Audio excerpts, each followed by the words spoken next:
Have you personally been involved in a ceremony or ritual where you have seen somebody physically shapeshift, either on the res or anywhere else?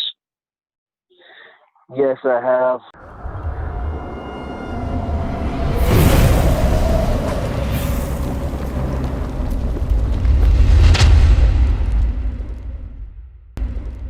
All right, everyone, welcome back to the Phoenix Enigma. This is Corey here. Tonight we have an extremely special guest, a very extremely rare opportunity to speak with somebody concerning topics that are usually kept 100% silent. The voices will be changed in this recording here. Names will not be used. I will not be referring to his name at all. Locations will not be used as well.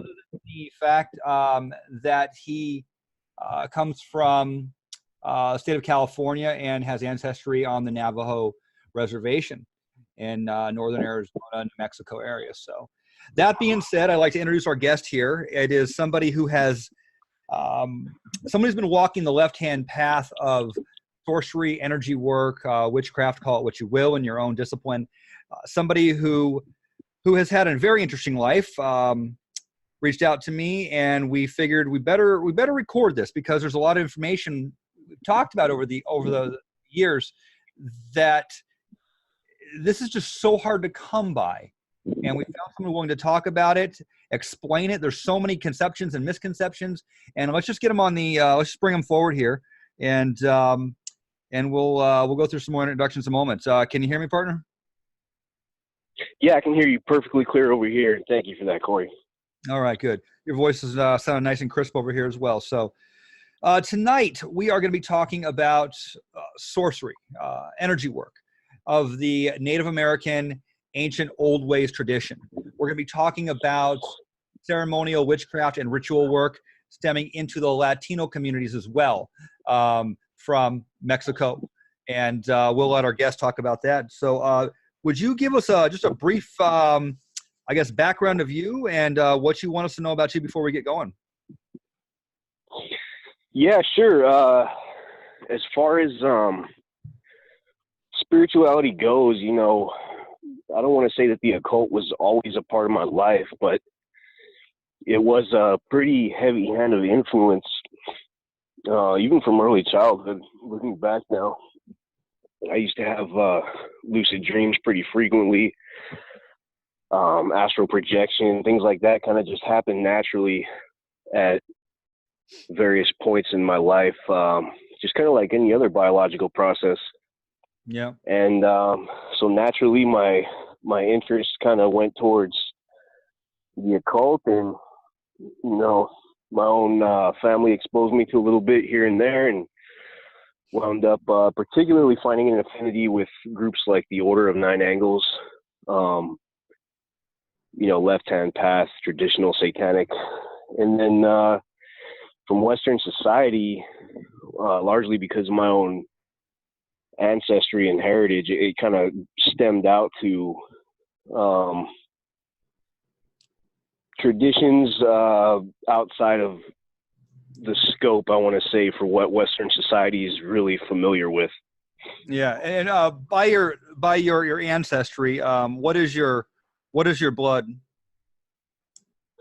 Okay, so I'm half Mexican, half Italian, and on the Mexican side, I'm a quarter Native American because my grandmother was Navajo from Bitterwater clan, and so the Mexican side of things, obviously, you know, growing up in Southern California, Los Angeles, you know, and being involved in gang culture, you know, I was exposed to, you know, darker workings with like traditional folk saints like Santísima Muerte, different types of what we call Santos Malditos. That means like a criminal or an evil saint. Those are the entities that the cartels use. And those are specifically, you know, you'll see like a reaper figure or a man in a tuxedo outfit. But what they are essentially is ancient Mayan and Aztec devils with modern masks. So they're indigenous spirits to different regions that are still venerated to this day. Their cult is still preserved. It's just outwardly took on a different appearance to survive the Inquisition of the Spaniards and all that type of stuff. Gotcha.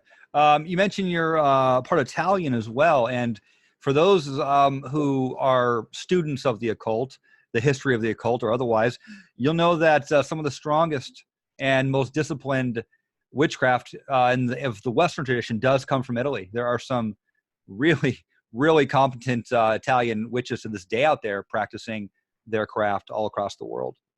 So it's oh yeah, and that specifically actually ties into the if you look into like Vlad Dracula, the actual historical figure, he belonged to a group called the Order of the Dragon, which is a private society of individuals descended of specific royal bloodlines, and that are able to trace their lineage back through certain families that possess certain qualities, I guess you could say, in the blood. Yeah, that order is still active to this day. I'm not going to give the name of the current standing grandmaster, but the last one was Prince Nicholas de Vere. Wow. Who passed away, and he had Fons Honorum certified by the British Crown, the government there in the UK. He was fully recognized in sovereignty, and the reason I touch on that is because my own bloodline on the Italian side goes back to the royal house of Visconti, which is when you see in Milan, actually, our coat of arms is still the insignia of the city of Milan there to this day. It's the serpent devouring a man that you'll see on like the Alfa Romeo logo. And that all goes back, that entire order goes back specifically to royal bloodlines and like the bloodlines that were preserved through the Knights Templars and things like that. Interesting. Yeah. I am personally rather impressed that you have researched and know the lineage of your blood and where it comes from. You don't see that with very many people in the world today, even though, especially those who practice the occult. And I can tell that you're serious.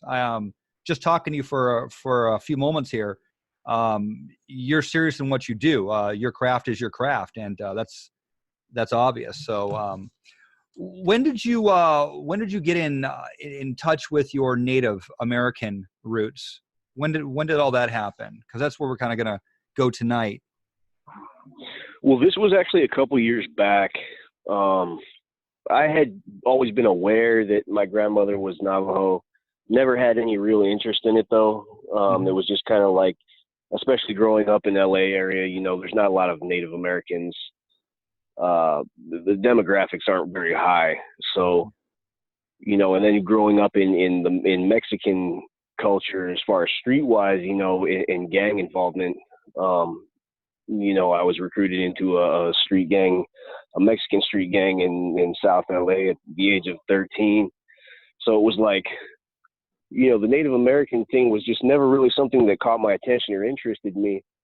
But at the same time, while I was developing, having all these experiences, exploring different religions, different spiritual paths, different forms of magic and witchcraft, one of the recurring, and I'm on the fence about maybe even writing a book about this because I have a friend who's an occult publisher. One of the recurring themes that kept jumping out at me, that kept getting emphasized in every reading from every tradition and person I was going to, was ancestry. Your blood, your ancestors are where your power is at, because your ancestry kind of defines you in the sense of, it doesn't define you, it shouldn't govern everything about your life, but it really is what you are and who you are, and it's where your power comes from. And your potential and your limitations, your genetics. Exactly. Your genetics are, fire, you can't take fire and try to mix it with ice and water. You know what I mean? It just doesn't work that way. And some people are spiritual fire and some people are spiritual ice. And nature is made that way for a reason. Yeah. So, anyway. People have, humans have been isolated in different regions of the earth for thousands of years as well. And they have developed specific traits. And those traits are in your genes. It's in the actual information in the DNA that makes you up. Yes. some people are stronger in certain respects than others. You know, Europeans have an edge when it comes to long-term planning because they had to prepare for winters. You know, 6 to 8 month hard winters. The Scandinavians think very, very long. You know, the Norwegians are very practical people. So, and I could give you a million other. It's not a popular thing to talk about these days due to the political correctness and racism and thoughts about racism. But I lived in Guatemala for a while, and I can tell you that, you know, Guatemalans, it's Mesoamerican, and you have the African American blood in there, you have the Indian blood in there, and you have the Castilian Spanish blood in there. And within those races, within those dynamics of the culture, there is quite a bit of hierarchy, caste system going on. And there is a definite value to people based on their bloodlines. I witnessed it firsthand for a couple of years. Yeah, no, absolutely. And that's where, like, when we get into the royal bloodline subject, a lot of people get very offended very quickly, and they say, oh, well, because if you go back, you know, especially if you look at the writings of Prince Nicholas de Vere, which there's a lot of groups nowadays claiming to be the Order of the Dragon, or, well, nowadays it's called the Court of the Dragon, so it's called the Dragon Court. But, you know, if you look into his writings, and the reason for that is because the word dragon, it goes back to the root word derkestai, which means to see clearly. So it's not the actual serpentine, you know, lizard thing. Yeah. That was a symbol. It became a symbol because, like anything in Freemasonry or the occult period, you know, it's a symbol to confuse others, and so that we ourselves know, you know, the insiders know what you're looking at. But beyond that, it just goes back to the root of the word, which means to see clearly. And, you know, it's interesting, and not to cut you off here, but in the Bible, if you take the root of the word serpent, you find in Genesis, that root word in Hebrew translates into the shining one, or the one that provides clarity as well. Yeah, well, that's where, if you go back if you read the works of Prince Nicholas de Vere, which, like I said, not to be confused, there's a lot of bullshit claiming to be, a lot of weird fans of his, you know, in the New Age categories would spin off and write all this weird fantasy stuff on the internet. So, you know, if you can find any of the fragments of the actual manuscripts he released, it goes back to the Shining Ones, you know, what people called the Fae, the fairies. Yeah. That's the dragon bloodlines. When they mix with humanity, you know, what certain, like you said in the Bible, they would call it the Nephilim, right? The sons of God came and bore children from the daughters of men. Great men of every yeah, exactly. Every culture had those, you know, when you talk about giants, and not just giants, but people, you know, even to this day, those bloodlines carry specific power. And it's not to say that we're super high power magical, you know, but there are just certain qualities there that a normal human being or the average person walking around isn't genetically bred to have, you know? Sure. But that day is coming. And it's like, I mean, that day is coming. We are usurping the spiritual realm of it, maybe coming full circle. But I had a conversation with a chemical molecular geneticist a couple of years back, and he told me that, yeah, we can create a human being that has higher intelligence, higher IQ, blue eyes, blonde hair, green eyes, but whatever you want. We can make them taller, smarter, live longer. Yep. We're doing that right now, he said. Eugenics. And that's exactly what was done in ancient times. Yeah. That's why specific people were chosen to rule over others. It wasn't necessarily purely, you know, it wasn't an Aryan supremacist type mentality like people like to think. Oh, well, they think because they're royals that they're, you know, above the rest of us. And it's not necessarily that. It's that they were bred to see clearly, to be able to govern over the masses. And they had certain spiritual qualities as well, you know. Well, you and I both know, and that the spiritual and the physical aren't that separated.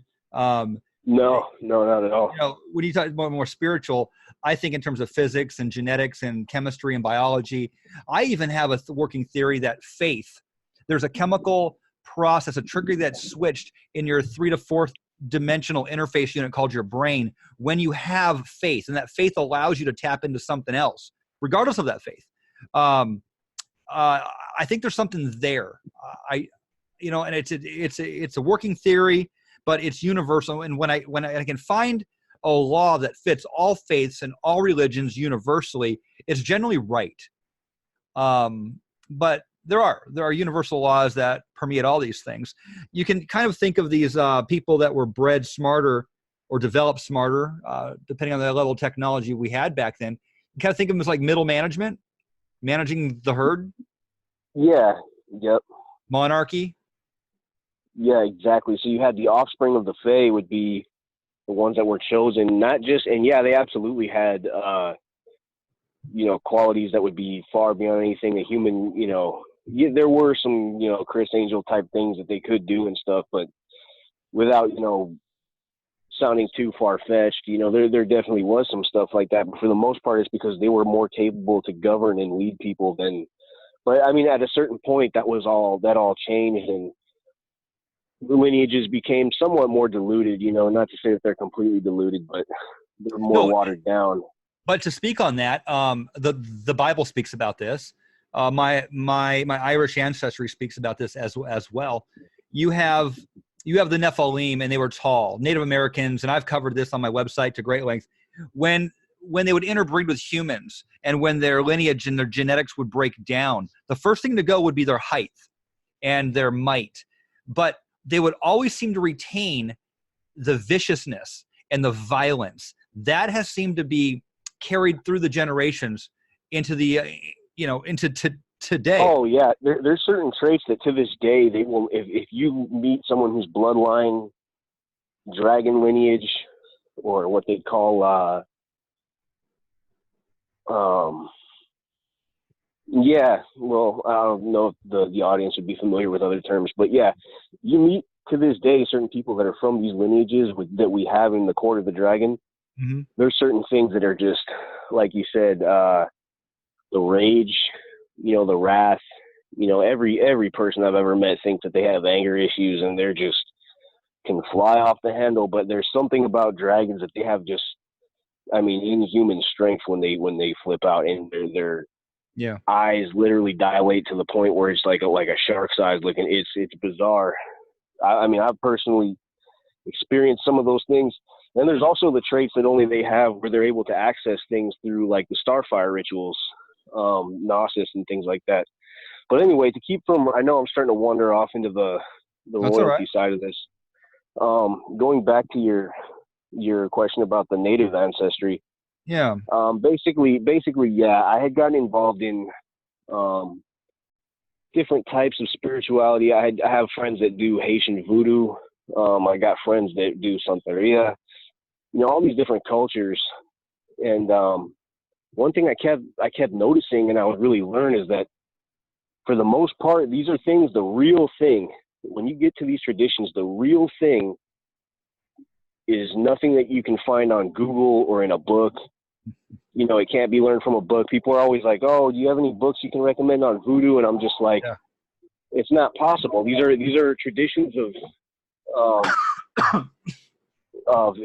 they're initiatory traditions, but not just in the sense of passing a title. It's passing, an actual essence or energy that will actually change you. It's a process of alchemy in that sense. Do you have to be called to it? Are there people that cannot? Some of them yes, and some of them no. Right, so like Santeria, or what's in Nigeria originally it's called Ifa. It's the practice of Orisha worship. Anyone can approach the Orishas, whether they're called or not. Now, Haitian voodoo is a little more intense, and the specific type of voodoo, the left-hand side of it that my friends practice, Bizongo and Sampueo, that kind of stuff, absolutely. I can tell you right now, no white person has ever actually been initiated into that stuff. And no outsiders will probably ever glimpse it because it's very intense. That's where they do the actual, loup-garou and physical shape-shifting, the physical werewolves and things like that. That's the heavy black magic side of it. And those are the things that are just, something you had to have basically grown up around, or you're probably never going to really come close to it. As far as like other things, like if you look at Carlos Castaneda, right, he wrote his experiences training with a Nahual. And especially coming from Mexican culture, I've seen this. Everyone and their dog claimed to be a Nahuatl. And, Yeah.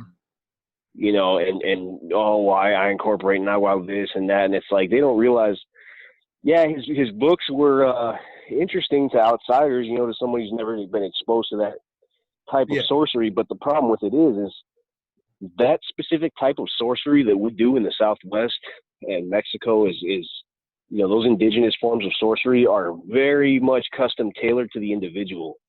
So you can't take his books and use them as a step-by-step thing for yourself, because that was all for him, for his energy pattern and his spiritual chemistry. You see what I'm saying? And No, people I do. can't. I do. And it was also regional. It was northern Mexico, so it was very regional as well, utilizing the energy of that area. Yeah, exactly. Like I've noticed in one of his books, he talked about Navajo, which is in I believe it was the active side of infinity. He mentioned that, but he didn't say it specifically, the Navajo or the Diné, but he did.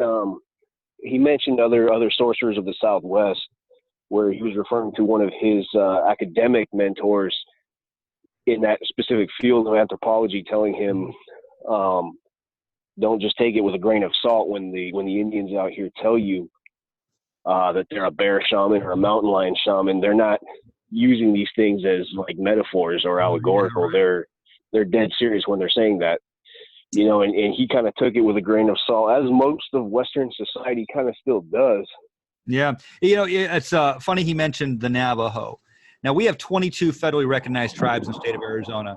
We got the Mojave, the Yavapai, Wallapai, the Havasupai. We got the Papagos, the Maricopas, the Gila, the Tohono O'odham, Akmil O'odham, all the Apaches. But the Navajo reservation is 17% of the landmass of Arizona. It is the largest population of Native Americans in Arizona. And when it comes to witchcraft, I tell people this sometimes on tour, people don't understand that witchcraft is to the Navajo what voodoo is to the Haitians. It is That's a perfect analogy. Every aspect of their culture, of their daily lives. You don't see it when you drive by the Grand Canyon. You don't see it in the jewelry stands. If you know what you're looking for when you walk in there, you'll see things going on. But they'll never mention it or talk about it. They sure never mention the Dulce out loud, right? But it's so incorporated. It's the one tribe in Arizona that is just chock full of witchcraft and, dare I say, the problems that arise from that sociologically within the tribe itself. Yeah, absolutely. No, it's something nobody's going to admit to, but it's 100% there, and that's a perfect analogy that you use. It's just like the Haitian culture. I've got friends in Haiti, like I said, in the Bizongo societies and in Macandal and those left-hand path streams of divinity that they work with down there, which are pretty intense. You're working with some feral, predatory beings, and I wouldn't even just call them spirits. I call them beings because they physically step into this world. I have 100% physically step into my life. Yes. And it's funny because, you know, you've got like these Wiccans and these neo-pagans that sit there and they talk about, you know, I'm singing to the goddess and this and that. And I'll ask them sometimes, like, have you actually facilitated contact with these deities that you supposedly are so beloved? And, you know, like 9 times out of 10, they're going off of, you know, cute little feelings that they think they had, or the way a candle melted, or some stupid shit like that. And it's like that one that indicates to me right off the bat, that's a red flag that they don't have the blood for witchcraft. It's not in them. You know, they can not like that all they want. They can take offense, but it's just not in them because, you know, it's basically just a game of dress up and role play for them. Sure. And calling out names and stuff.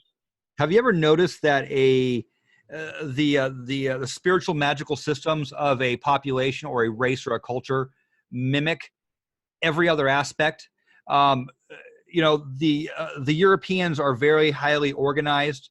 They're industrious. They're very, they're organized. They have their institutions of education, institutions of military, institutions of school, and their witchcraft or their spiritual work is very institutionalized. We have the Catholic Church, right? the United Church. A lot of rules, a lot of regulations. And when you you even see it down into the neo-pagans. They have their Western, and that's what I learned was the Western tradition of witchcraft. Back when I used to practice, you'd take your dagger, you'd open your circle, you'd consecrate, you would call down your spirits, you would call in the quarters. It was very systematic. When you get over to the Native Americans, it is raw. It is animalistic. It is feral. It is stepping out into nature and having nature step back into you. And I just, it's interesting to point out that the systems of magic emulate the larger edifices of that culture's behavior and customs. Something that I've come to notice over the years. Yeah, no, and don't take me wrong. There's strong, powerful lineages of European witchcraft. Sure. Where, like, for example, they're very, very clandestine nowadays. Usually family oriented, but there's groups out in the British Isles that still work with the Fae, and not like the Wiccans over here that think that they're working with some cute little Tinkerbells. But the Fae, they'll step into this dimension. You could see one walking down the streets. It would look just like a normal person, except something would be off about them. Yeah. Something would just seem off in the air until you turn around and there's nowhere for them to go and they're just gone. Type of a thing. Those are the type of encounters, and that's that happens over there. There's people that definitely interact with them, but for the most part, the real powerhouses of magic. And maybe it's just because of my own bloodline that's why I've been pushed towards those or sucked in by them is the indigenous and even the Afro-Caribbean traditions like Kimbanda in Brazil and Haitian voodoo. Obio. Obio. Obea. Yeah, my friend down from Guyana, she talks about that. Yeah, that's where you've got real stuff going on. Like I have a friend who actually is a spiritual mentor of mine. Not sure if he'd be comfortable with me saying his name out loud. Probably shouldn't. But yeah. Well, no, he offers services to the public to a degree. He doesn't necessarily reveal very much about who he is. Mm-hmm. But because then he'd have people probably flocking to him because he is Humanaso way, in Haitian voodoo, where he has at that initiation level, the spirits look at you as a spirit. They don't look at you as a human being anymore. And that's why they're able to perform the types of feats that they do, where, physical lycanthropy, turning into a werewolf, stuff like that. He's told me stories about, old man climbing into a coffin and climbing back out, a young man in his 20s at a ceremony, seeing things physically levitate, spirits materialize in the physical and then just vanish just as quickly.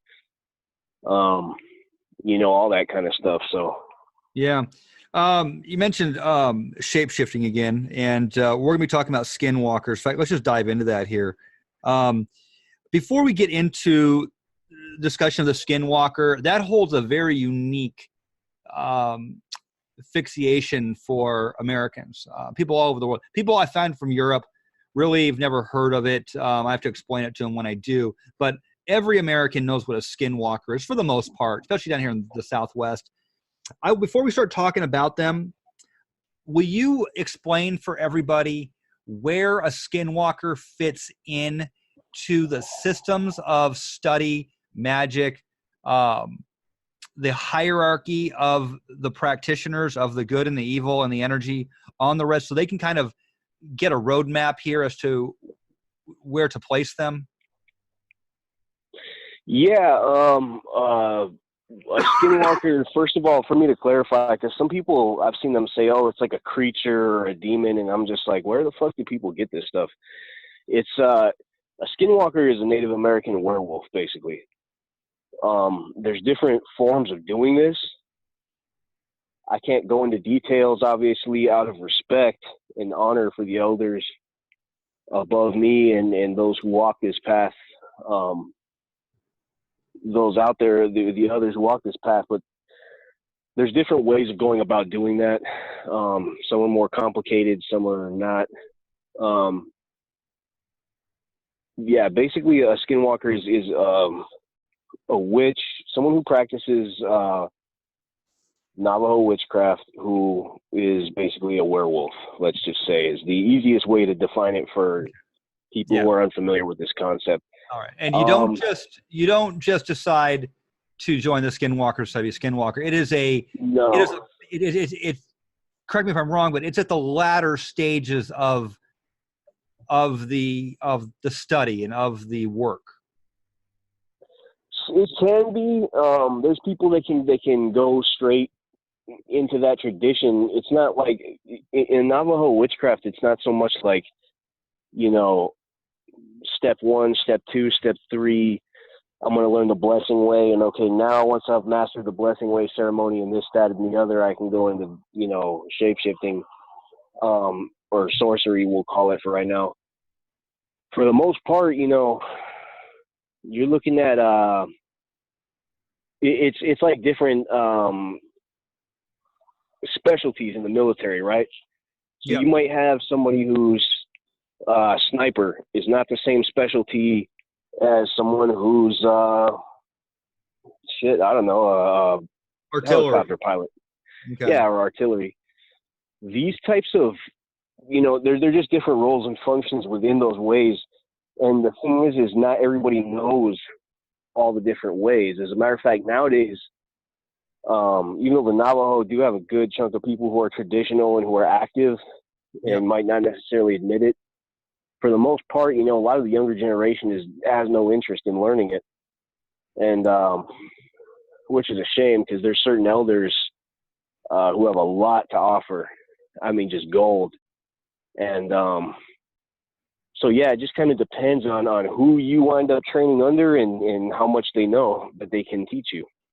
I was talking to a friend of mine. She has a jewelry stand on my route to the canyon. I do about once or twice a week, and she was telling me. I said, are there any? I think she had mentioned her grandfather used to be a medicine man. I said, oh, and then she started telling me there's different kinds of medicine men, and some work with energy, and some work with plants, and some of them are strictly conversationalists, and they're psychologists or psychiatrists. And I didn't understand that. And I thought back, you know what? I bet they are. Some are storytellers, and they know how to look deep in with somebody and heal them with a simple conversation, which, if you think about it, is just real power. I mean, that is powerful.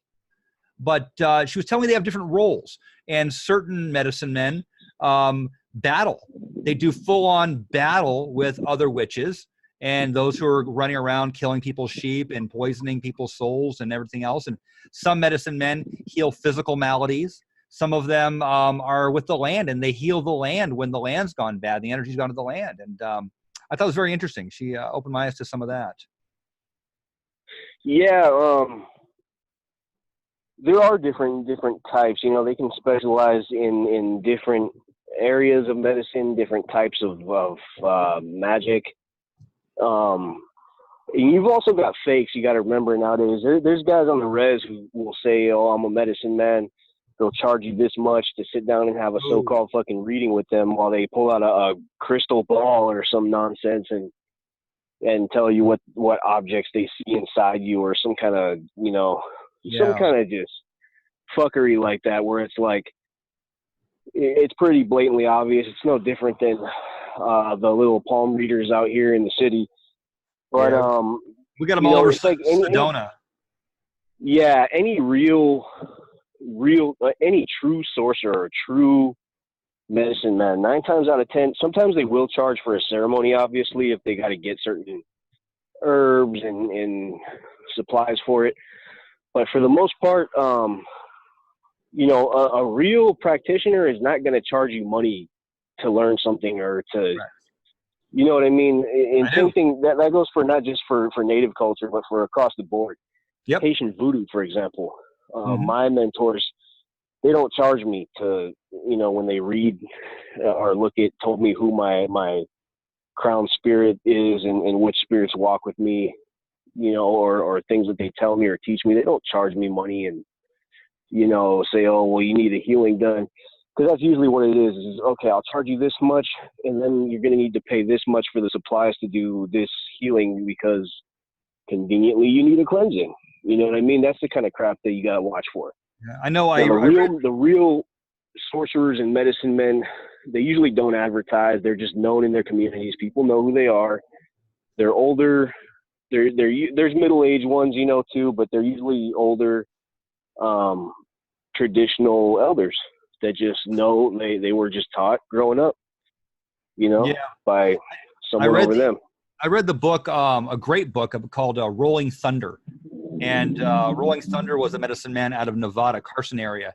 And he had never took money for it. And he cautioned people when they would come, you know, do not trust a medicine man taking money. He would barter for food. He would barter for someone to fix his truck if he needed it, stuff like that. But he had a very simple life. He wasn't getting fancy rich. He drove an old pickup truck, and he would say, "Oh, you go ahead and take that cleansing. But if you come across a pair of pants that look like they'll fit me, you know, just send them my way, you know." And that's kind of how he did it. That was his thing. Yeah, I never forgot that. Yeah, some I'm sure that was his personality. You know, some people might ask for something, but for the most part, you know, your elders that are really traditionalists like that, they're not looking for money or whatever, because they're the real thing. You know, it's the ones that are, you know, faking their way through, and that just it's pretty obvious. You know, humans are not very good liars. It's pretty easy to see. And when you spend half your day walking between the two worlds, and you understand what's on the other side, money gets pretty trivialized really fast. And that's why I tell people I can't be bought. Money does not move me personally. I've had money in the past when I had my gas stations in business. It doesn't move me. I know money costs too much and it's not worth it. There's another path out there. And medicine men know that, you know, the good and the bad. Yeah. So, and the thing about a real sorcerer or medicine man out there is, you know, they harvest their own plants. They're out there on the land. You know, you're at one with nature out there. You don't need to go to a store and buy some fucking dried packaged herbs that somebody else picked. Yeah. You know, that weren't even cultivated the right way. Sometimes they have to be harvested a certain way. You know, sometimes you have to interact with the plant and talk to it or sing to it or whatever the case is, and pay for certain things that you take to the plant. You know, not. So, you know, it's like, as far as like these people that go and buy all kinds of. Now, there are a few witches that I know that are worth their salt that do, you know, get material from botanicas and stuff. But for the most part, you know, it's when it comes to native culture, I'd be not too trusting of that. Yeah, yeah. Down here in Phoenix, we have the Yeberias all over. You know, the Yeberias, where all the Mexicans, Hispanics go to pick up their paraphernalia, their candles and herbs and oils and all that stuff. What do you call them over there? The botanicas? Yeah, in LA we call them botanicas or yaberias. You know, they call them that too. Mercaditos, ocultas, you know, whatever. Gotcha. They're, for the most part, botanicas. You know, it's just a shop where you get your little candles, or, you know, they have statues of Santa Muerte and different entities, things like that. When it comes to the sorcery on the Navajo, does it break down like we'll just use that analogy everyone knows? Does it break down like the Force? You got the Jedi on one side and the Sith on the other. Is it good and evil? Is that the paradigm? Sometimes it is, you know, and then sometimes it's not always so cut and dry. You know, you might have guys that are walking both sides. You know, just because someone's practices shape-shifting, it doesn't make them, you know, as horrible as society wants to look at them. And just because someone's practicing just, you know, blessing way medicine, or we'll say, you know, the supposedly good medicine, it doesn't necessarily mean that that's a good character either. Okay. So, you know, human being, you know, just being human alone can blur the lines. But let alone, you know, people tend to demonize the witch ways a lot. Yeah, the way it was told to me, by years ago, I was living in Wickiup, and we had these 3 Navajo come through. They were on a road crew, and they didn't get paid for a week. And they said, "Hey, man, can we come drinking with you?" I'm like, "Yeah, sure, man. You know, I owned a gas station. I had all the damn beer I wanted." And I said, "Yeah, man, you just pay us back next week or whatever." And so they came in, and we were sitting there drinking about 2:00 in the morning. Most people had taken off.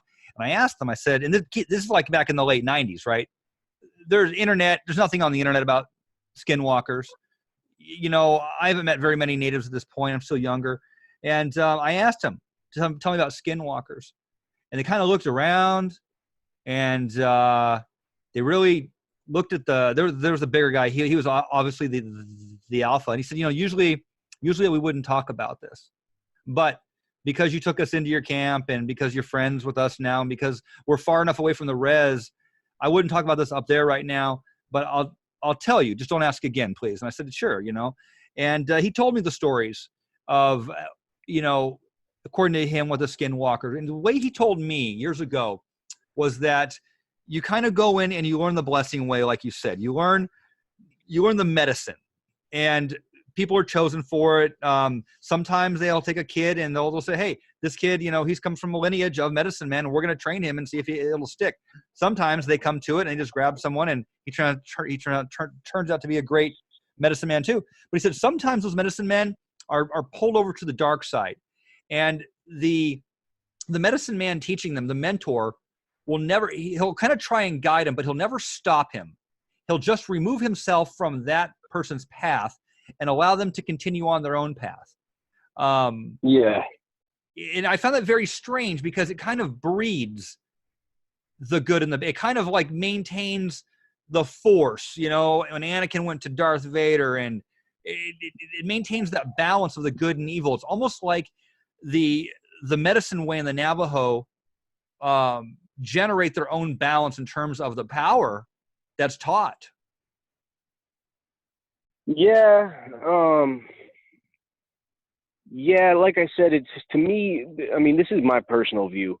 You know, like I said, one of my mentors had told me a long time ago, you know, good and evil is kind of looking at the world in black and white. You know, you couldn't look at a lion because it killed an animal to eat and say, oh, well, that thing's evil. It's just nature. It's just what it is. And nature has predators and it has prey. And I understand people, not everyone agrees with that. I don't, you know, dissuade them from any other view because, you know, that's what makes the world go around, obviously, is to have everyone's different roles fulfilled. As far as, you know, you could get into, like, I didn't go through all the blessing way stuff, and I was exposed to certain things. If it's just part of your path, and it's just, it all comes down to, you know, what you're really called to do. And then, you know, the teacher over you, what they have to teach you, you know? Is there a preferred methodology? Like you wouldn't teach someone, I don't know, you wouldn't teach someone how to shoot a rifle till they learn to clean that rifle. You wouldn't teach someone how to ride a horse before you taught them how to feed and care for that horse. You know, when you're going through anything in life, there's a process. Is there a safer way, a more traditional safe way to learn these skills that prevents people from going onto the dark path, or the left-hand path, or the more, you know? Well, I wouldn't really even say that everyone who practices shape-shifting is can be defined as, you know, evil and dark. Okay. I have friends who are, you know, heavily into certain things that they're the nicest people in the world. You know, a guy will give you the shirt off his back. You know, you'd never know that about them. There's one of them, she's like a mother to me, you know, and she's I don't want to say feared, but she's respected in that community, in the Haitian side of it, you know, in the Haitian shape-shifting practices. And she's, you know, she's always been, you know, like I said, like a mother to me, a close spiritual mentor, very beloved. You know, she's, I can text her at 2, 3 in the morning and she'll get on the phone quick and, you know, what's wrong, baby? Are you okay? You know, and you'd never know those things about her. Or, so I wouldn't really say it's that easy as defining, you know, saying that somebody's going to be evil just because they learn certain practices, you know. Now, there are some that are obviously combat aggressive, certain practices that can be used. And like a gun, they can be used for good or evil. You know, it might be used to fuck with someone who genuinely wronged them. Or it might be used for a person's own personal gain. That all kind of boils down to the individual. Have you ever seen somebody denied the knowledge who wants to go in there, and the medicine man or the teacher says, no, we're definitely, no, Oh this, yeah, okay. yeah, all the time. Well, the thing is too, you get a lot of Westerners, a lot of people out of Western society who try to come and they're just like, oh, well, where can I learn this? And you can't just walk up to people and say, oh, I want to learn this. That's like going to a spot in New York where Cosa Nostra people hang out at, and just walking up and saying, oh, I want to join this. Yeah. The whole mentality is like, really? Well, who the fuck are you? Yeah. And why would we even consider you in the first place? It's not something that's you pull up on Google and submit an application to, And I think a lot of people don't understand as well that there are real battles going on within these societies and within these systems and cultures. There's a lot of bad blood. There's a lot of work being done. People just don't learn this stuff and sit back and do nothing with it. They're working. They're out doing stuff. They're kinetic. So, and of course, when someone comes around and starts sniffing around, it could be an enemy. It could be a trap. It could be another skinwalker. It could be, God only knows. No, you never know. And not just in Native culture, like across the board, spiritual wise, there's always been warfare between groups that have opposing ideas of where the dream should go, of where this reality should go. Some have darker visions, and some have, by human standards, some have lighter visions. And there's always going to be warfare. Somebody had said that to me once too, that a spirit had told them, there will always be wars. He was asking this because he was in the Marine Corps right before we went into Afghanistan. And he said the spirit told him there will always be wars, but be not at war with yourself. And that self-mastery is what, on these lower levels of reality, not lower levels, I want to say, but denser. More, denser. There's always going to be war. It's part of the world we live in. I kind of take the way I see the world is through physics. I look at physics and the world of the occult and this energy as synonymous, just different manifestations of the same principles. And just as you have things bouncing around and colliding and destroying, and the earth churning up under, pushing rock up, destroying and collapsing down, that's war. That's matter coming into conflict with other matter to manifest a specific reality. Just the second law of thermodynamics. Well, the first law of thermodynamics states that there will always be chaos. There will always be war. Yeah. Mm-hmm. So that really does, fall. It's one of those universal laws that it fits mentally, spiritually, physically, and all across the board. What? While I got you here, I'm going to not miss this opportunity, because I have heard several times now, and I'm really curious as to the validity of it from someone who's studying this path. I have been told that in order to become a skinwalker, that a practicing witch, they keep an eye on him at first, and then when they see he's valuable and he's ready, they'll approach him and say, would you like to join the Skinwalker Society?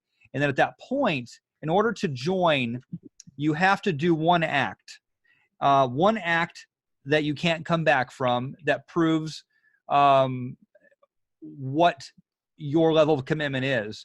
And what I've been told by a couple people now, 3 people actually, is that they were Navajo. They said that a skinwalker must kill a blood relative.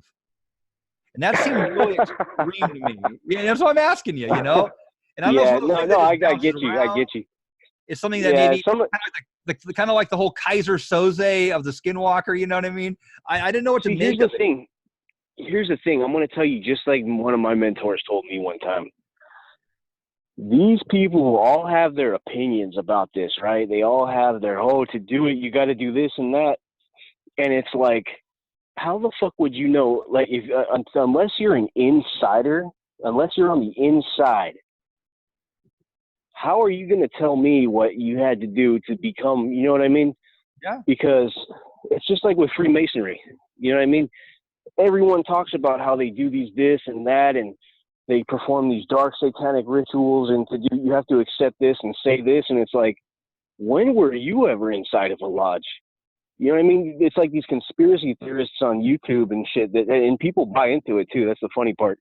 And it's like, when's the last time you were in a lodge? When were you, okay, so you can't even go into, you know, a certain room unless you're at a certain degree. How would you know the oath that you take at that level? You know what I mean? Like it's, and it's the same thing kind of applies there. It's like, you know, everyone's got these weird little notions.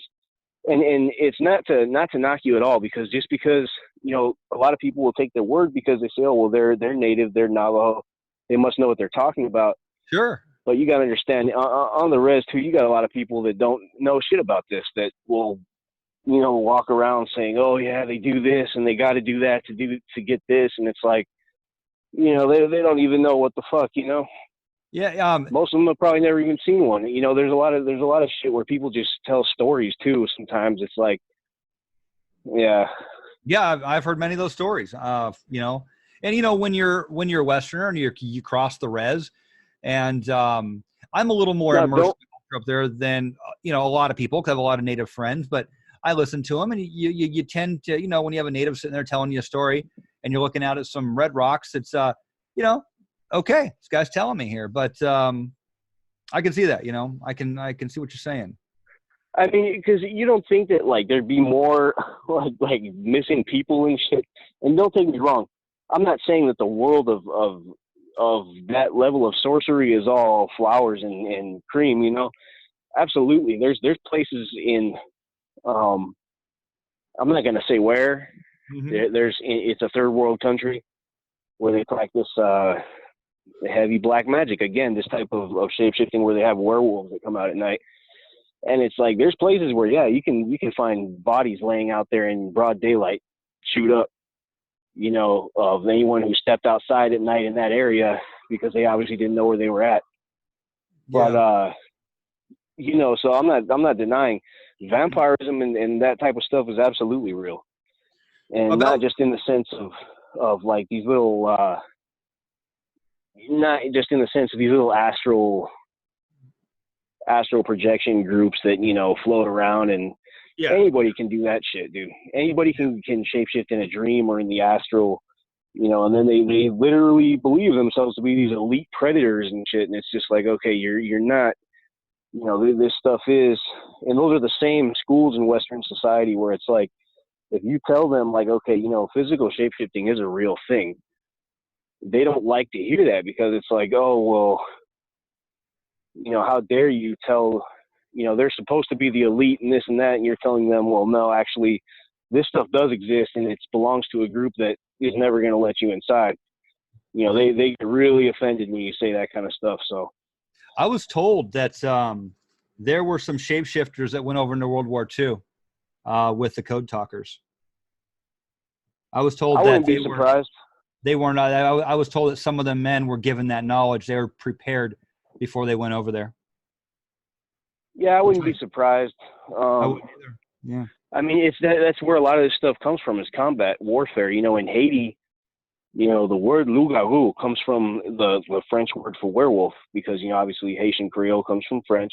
Mm-hmm. Well, it goes back to the leopard society in Africa, the leopard men that would do shape-shifting over there. In the Congo, well, when they were brought over as slaves, you know, eventually the slaves revolted and overthrew the French there, their own French slave masters.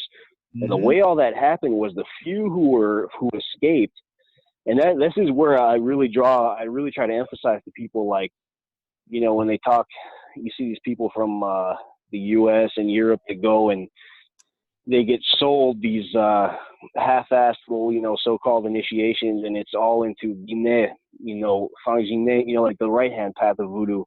And they walk around like they have this power, and it's like, no. That's what defines the difference. What you see on you know, what's publicly available, where you see them dancing around, singing all in white robes, white outfits or colorful outfits, is not the same thing as the sorcery and voodoo that was practiced by the slaves that escaped, and they had to live literally as subversive insurgents on the run, like literally life or death situation out there in the jungles of Haiti. They had to be able, they didn't have a place to sit down and make a cute little altar and sing songs and dance and all that kind of crap. This was warfare magic, where they had to call on spirits that can kill and out of destroy that, and cause disease and yeah. grant them the ability to physically vanish if they're being chased, to physically shapeshift into something that can hurt somebody. You know, it was warfare magic. Now, I have a friend, a very good friend by the name of Dawn. Dawn up there on the res, and she's an older lady from Cameron. She was a runner when she was a kid. You know, she was a runner. But I know the whole family. They're great people.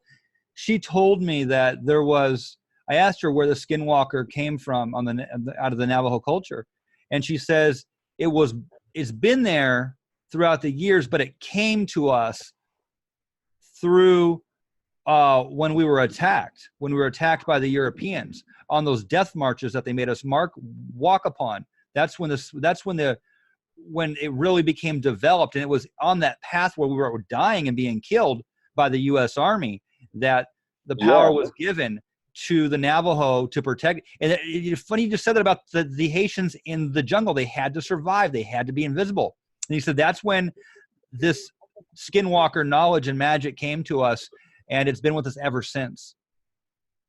Yeah. That's what she told me. Yeah, no, a lot of times that is where it came from. You had situations where people were being oppressed or whatever, and you know, they basically they had to use the tools that they had to fight back. You know what I mean? Sure. And these were people that were well rehearsed in sorcery, so of course the Aztecs did it too. You know, but not well. Yeah, there was a man by the name of Stalking Wolf, and he trained. He was Apache, which, as you know, is Dene as well, right? Cousin of the Navajo.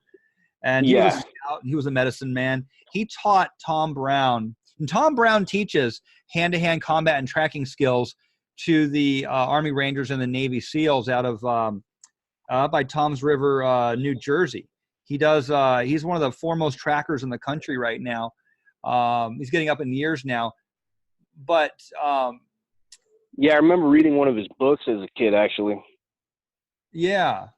He had talked about Stalking Wolf had talked about that when you can go to nature and when you can strip naked, literally, walk into the woods, and you can thrive and not survive, you will be with the spirit that moves through all things. And when you find your religion out there, that works naked in the woods, in God's church, God's temple, God's cathedral, that is a true path. When you start adding dances and words and ceremonies and dogma to it, it becomes polluted.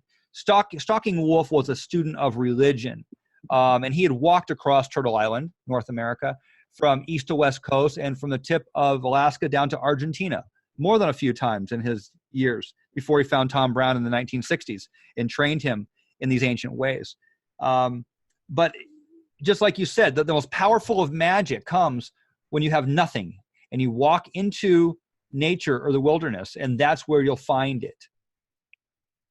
Well, and it's like, I mean, if you look at any, I got a couple comments on this actually. First, if you look at any spiritual path across the board, the signature of the master, right, is always that they don't need the dagger and the cloak and the candles or any of the ritual equipment anymore. They're at a point where they can work their magic 100% out of themselves. That's what these types of sorcery really teach you too. You can do more falling asleep when you learn to control entering into your dreams than you can with 1,000 candles and daggers and books that with shiny covers. You know, if you look at like the Gospel of Ramakrishna, right? I forget the names of the people, but there was a group anyway of students that were in one of these temples, and a madman came by babbling and digging through trash cans and eating crumbs off the ground, soon as he walked into the temple, when the doors closed, they said he uttered the most profound wisdom. And when he walked out of there, and one of the students said to him, "Are you a I forget the name of the word, but it means a perfect knower, like somebody who's reached that true state of mastery." That, and he said yes, and he said, "But you can't tell anyone." You go back when Jesus worked miracles. If you actually read in the Gospels, usually he would tell people, "Don't tell anyone what I did for you," or he would say he charged them not to speak a word of what they saw. If you look at in the Order of the Silver Star, right, which was a branch of what everyone calls the Illuminati. Everyone thinks it's still called the Illuminati. It's been like over 300 years since they've even gone by that name. They changed names and faces and hands. And if you read the manuscript called An Account of AA, or originally it was called The Cloud Upon the Sanctuary, they make it pretty clear who they are. And if you look at that, it says in the hierarchy in the system of the AA or the Silver Star, once you reach the level of Ipsissimus, the description is something like he's beyond all these, and he's supposed to basically masquerade as a normal person throughout the rest of his life and not tell anyone what he is. Yeah. So that's always the signature of the master, is like you said, being able to walk with nothing, with no candles and books and shit like that. And then my other comment on that, looking at it, a true path for a person, I want to say this, is one that gives you true fulfillment, and one that comes from, one that's really made for you. Because today you got too many people chasing things from other cultures and paths. I see people trying to get into Native American stuff that have no business getting involved in Native culture. They don't have the ancestry for it. They're not going to be able to connect with those energies. I get three emails a day. In nature you can. I get 3 emails a day asking me how to become closer to the Native American spirituality, because they want to be spiritual just like the Indians. Exactly. Or even like I said, everyone wants to be a Nahual. Ever since Castaneda published those books, everyone, goes looking for one. And I've seen people on the internet, posing, trying to say, "Oh yeah, well, I trained under an ayahuasca shaman and this and that." And they don't even know. I mean, first of all, that stuff calls you. It chooses you. It's nothing you can read about on Google or in a book. And it's something that you can't go looking for it. If you go and have to pay someone or go and ask, if you have to go ask, it's not for you. It's something that comes and gets you and takes you by the hand, type of a thing. You know what I mean? Yeah. And that goes for, that's my experience in native sorcery and voodoo, kimbanda, all those things. Yeah. And it was, my story. I used to study the Western traditional path because I'm Irish and French. And then at one point I began studying physics because physics interested me. And then I found that niche, that understanding between physics and the occult. And that's where it led me. And that little link pin there, putting those two knowledge bases together, was a spiritual aspect for me that brought me a lot of understanding and wisdom to my world, and brought me a lot of peace, and gave me my path. And and that was mine. It's my true path. Nice and simple. I'm a botanist, and I look to plants for peace and understanding. And it's funny when you said earlier that plants have to be harvested in a certain way, because you're absolutely right. Plants have to be approached with appreciation. And oh yeah, it's like I've had these little idiot. Yeah, I've had these idiot wannabe Satanists that just come to me and they're like, "So how do I use a datura flower?" And I'm like, "What do you mean?" And they're like, "Well, what dosage do I start with? I wanna use her for this and that." And I'm like, whoa. First of all, what makes you think that plant even wants to work with you? Yep. It might not like you for shit. That's right. I don't like you, and it's similar to my energy, so obviously probably the plant's not gonna like you either. I'm not gonna lie. Or just like I'll see some you always get some dumb girl on Instagram or whatever talking about how the wolf is my totem animal or this or that. Or even worse, there'll be ones that are like, "Oh, my spirit animal is the pink Amazon river dolphin or a fucking snow leopard or some shit." And it's like, your animal reflection, first of all, is one that's ancestral for you. You know, if you're European, it's not going to be a fucking elephant or a pink Amazon river dolphin. You know what I mean? And if you're, Yeah. you know, it's like, and if you're African American, it's not going to be a fucking tiger from India. You know what I mean? Yeah. No, I do. I want to take this opportunity real quick to give some advice to people that are listening, because this is going to go far and wide. I know this is going to be a hit.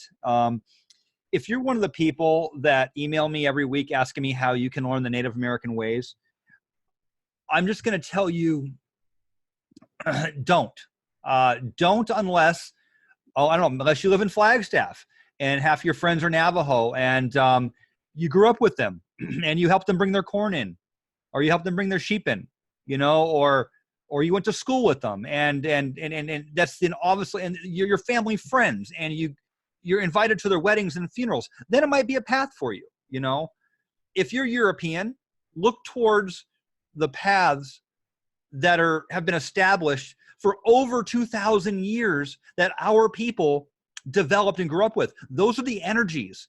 Those are the Yep. catalysts that are going to be geared to you, quite literally, physiologically. Exactly. Those are going to resonate with you. It's the powers that lay dormant in your own blood that you are, you know, geared for naturally. Yeah.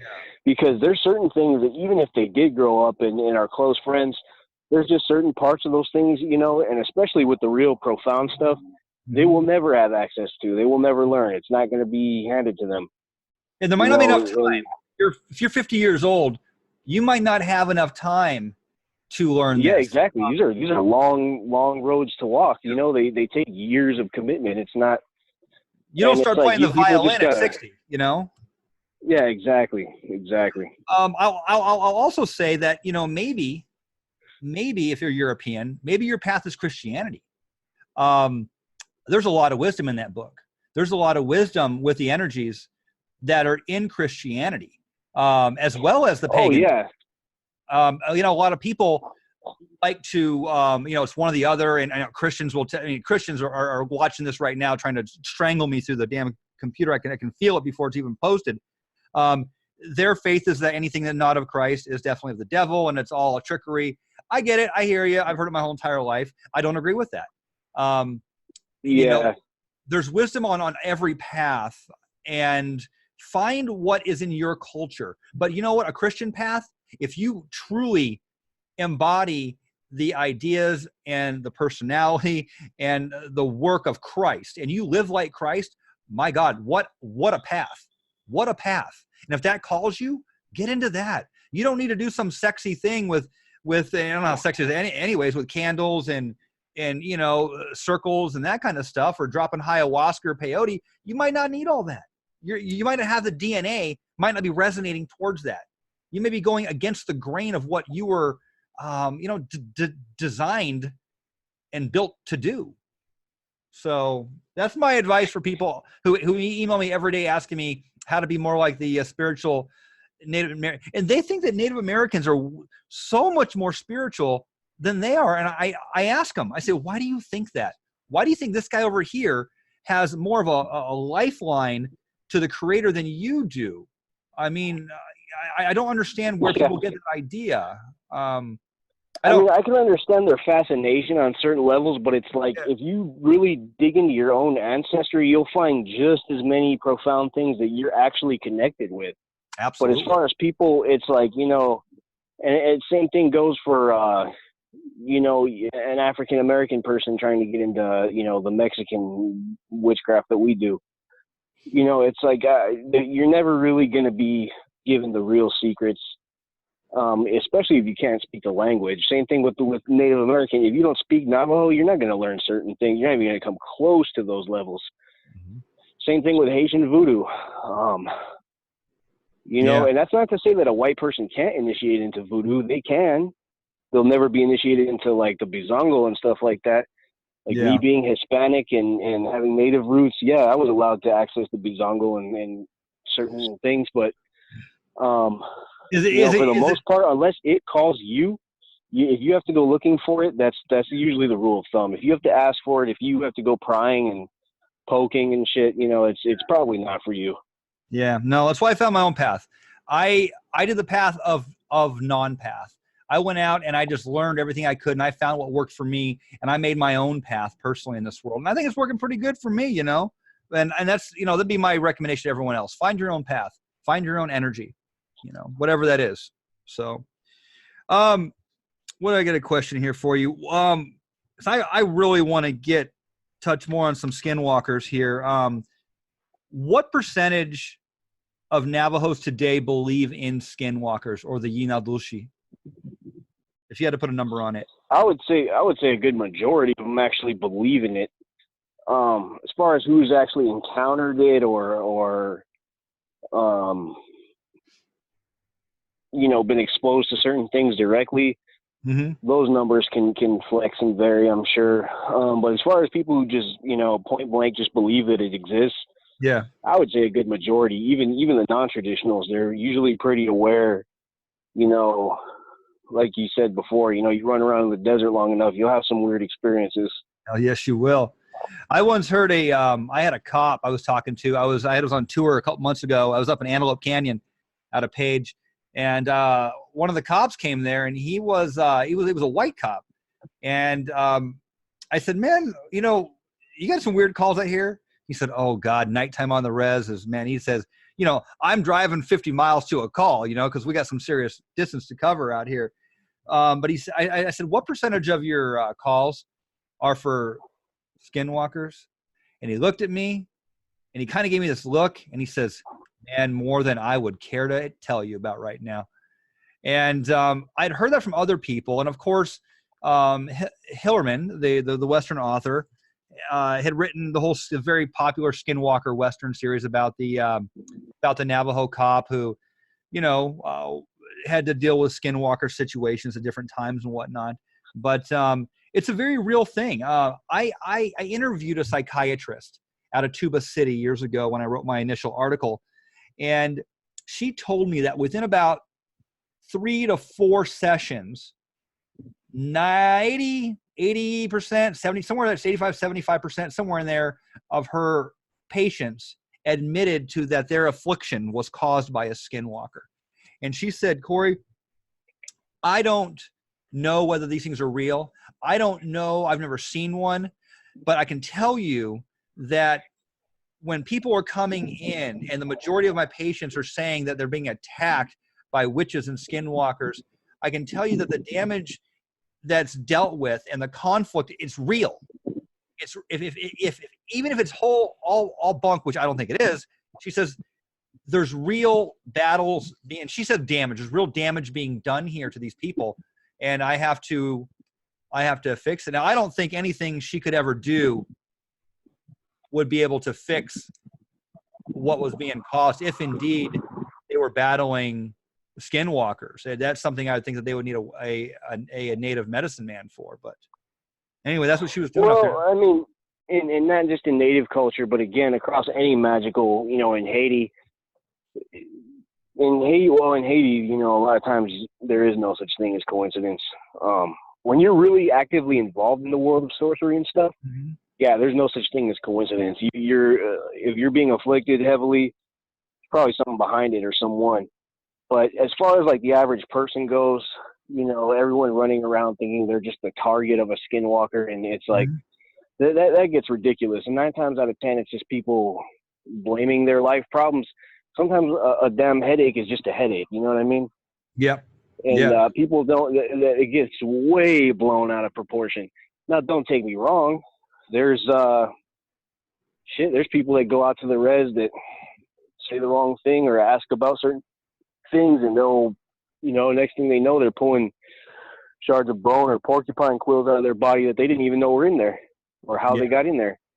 That only a medicine man can detect and knows how to deal with. But as far as, like everyone and their dog thinking that they're just cursed by one and this and that, that gets a little, okay. I know what you mean. There's a good chunk of the population that believe that they are under some kind of affliction, and it's 9 times out of 10, it's just because that's what they were told growing up is, Gotcha. oh, okay. it's because of this. what are the powers and capabilities of a full-fledged, accomplished shapeshifter? I mean, other than that, what else on the a higher sorcerer? Yeah. A sorcerer can be capable of a lot of things, man. A lot of damn things. You're talking some genuine Chris Angel Dynamo type stuff. If you were to, not just for show, but you know what I mean? Yeah. But let's say if you were to stay on the sorcery path, whether you do or not, and you were accomplished and became very adept with the Navajo way, what would be some of the things that you would be capable of at your peak? What kind of power? I won't go super detailed, but I'll say some pretty incredible stuff. I mean, obviously, you know, it's well known physical shapeshifting, the ability to enter into dreams, to enter into other people's dreams.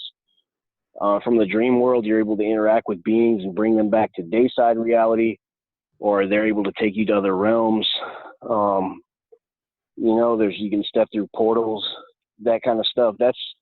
That stuff's pretty well known, believe it or not. You know, some people think it's still all, you know, super high power secretive, and it's like, it's pretty well known. Okay. You know, especially like in Haiti, you know, I've met people that think that, you know, they try to be super clandestine, operative about it, and it's just like, it's not,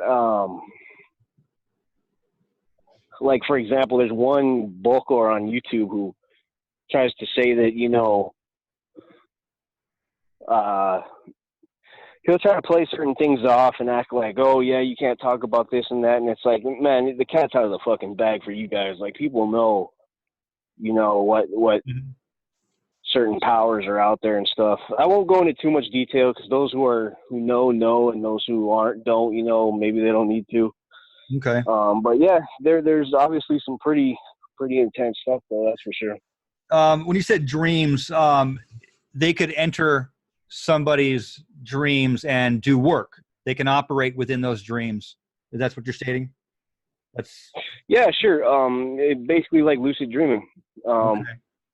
To maintain conscious awareness as you enter into a dream, and then from there, you know, there's many doorways you can use to get into someone else's dream, or even if that person's awake and you're interacting with them in the dream, you're interacting with an aspect of their consciousness that can tell you things that person might not tell you in their waking mind state, you know? You know, it's crazy, man. And I have this knack for looking at things in the micro and the macro at the same time. But you're sitting here explaining to me a technology, a path, a knowledge that is ancient, that allowed people to go into people's dreams. And on the other side of the spectrum, the U.S. military today has voice-to-skull technology to where they can enter your brain, asleep or awake, and begin programming your consciousness with a technology, only a modern-day technology. And once again, I don't see any difference between the physical world and the spiritual world. It's just two sides of the same coin. And we're seeing this technology come full circle, only just not in the natural path that it has been for thousands of years. You know, it's coming full on through the scientific world today. Yeah. Yeah, the military is always one thing about the government, man. And this is speaking from I'm not going to say I'm an insider and this and that, but I have knowledge that I promise you. I can promise you right now, the average civilian walking the streets does not. And not from conspiracy theorist channels on YouTube and fucking Google and shit. I'm talking firsthand encounters and stuff. And it's like, man, I can promise you right now, the government has so much more. If people only had the slightest idea. And some stuff I can understand. Yeah, people are just dumb and they panic easily, you know, and stuff. And then there's other things too where it's just like, man, the government's just corrupt. Yeah.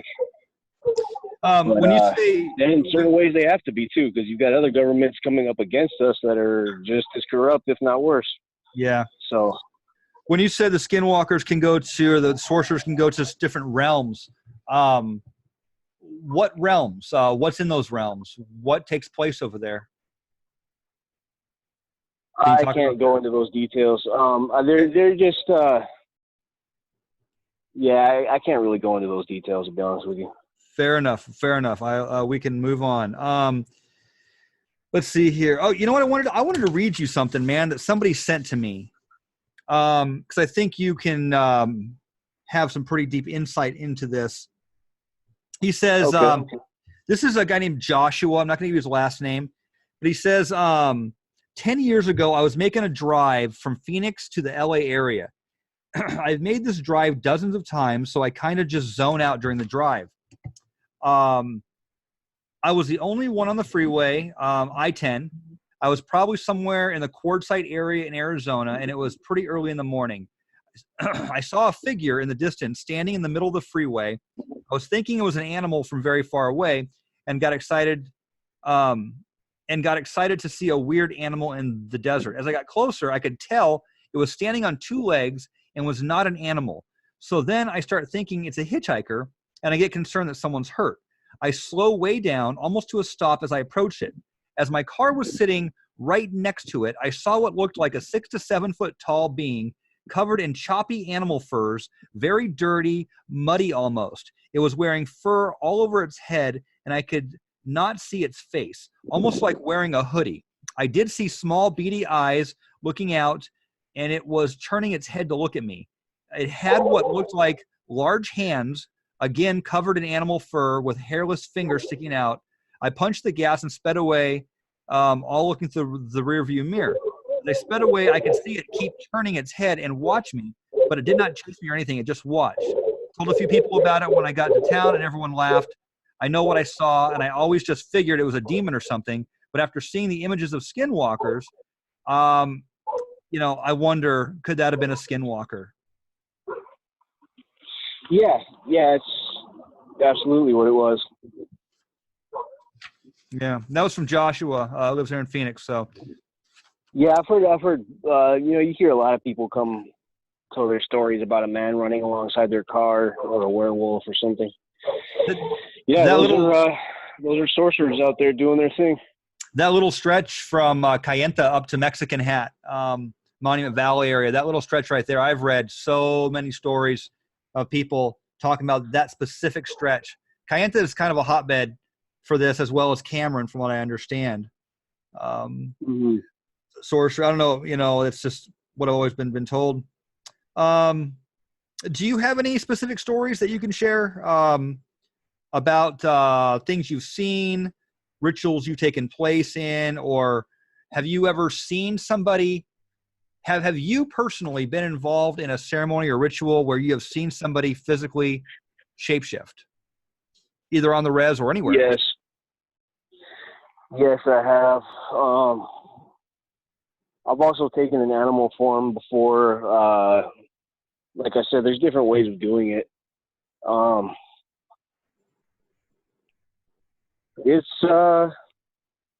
don't know if I could really go into detail about any kind of ceremonies or anything, but yeah, I mean, as far as it goes, it's there. It's what is there. People don't think it is. What is the purpose for why you were doing it? Was there other work being done? Were you trying to perform recon? Were you doing other work that required that shape shifting? Why? For me at the time, it was just part of the training. It was just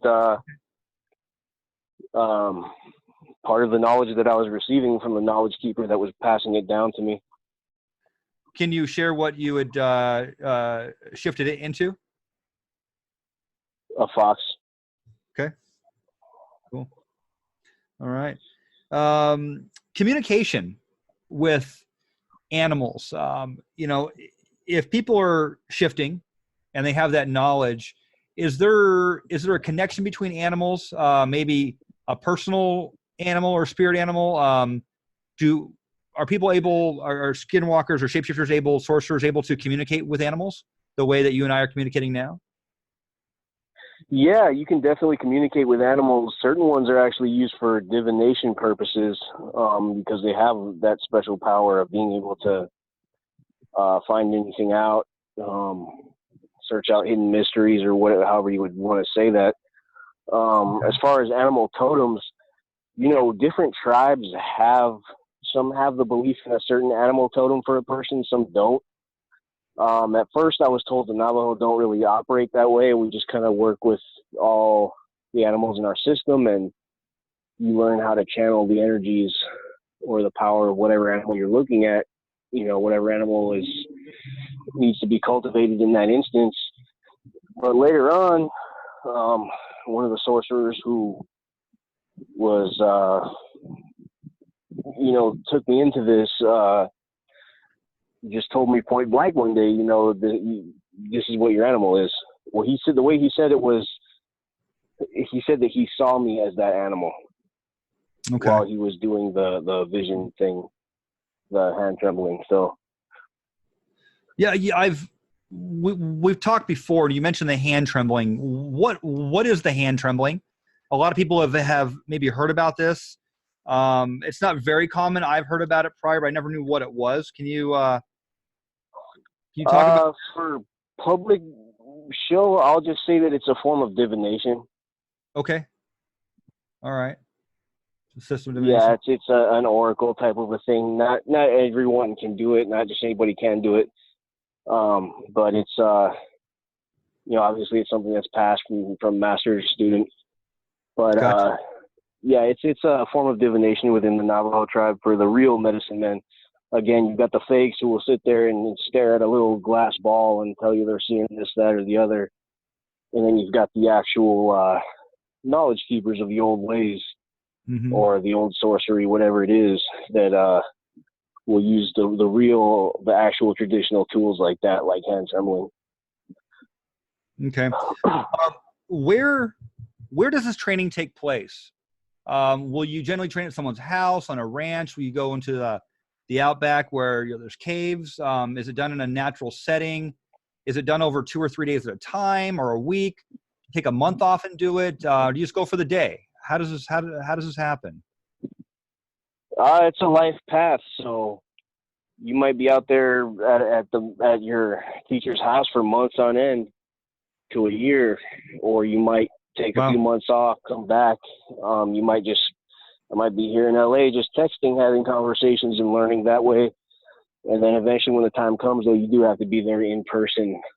Same thing with voodoo, anything like that, especially with like Haitian voodoo, people don't realize that like the real thing isn't just done in a year or two. Like it's a life path, and the society, the house that you join is a school where you're going to be continuing to learn. So you're going to be continuing to return to the island for the rest of your life. Gotcha. Same thing with the medicine ways in Navajo tradition. You're going to be continuing to return to your teacher throughout your life. Yeah. Okay. I wanted to take the opportunity while I got you here, since you're very ingrained in the Hispanic culture as well. When I was living in Guatemala, there was a god that was worshipped there. It was an idol god, like you had those the Santa Muerte, right? With see the guy in the tuxedo sitting in a chair. He's in a chair, but not a tuxedo, and they called him Mashimon. Mashimon, San yeah. Simon. Over here, the American version would be San Simon, but they call him Mashimon. Okay. Yeah, that's an old Mayan devil. That, it's been co-opted by the cartels and the criminals, and the prostitutes. And you'll see them. They'll go and Mashimon moves houses, and you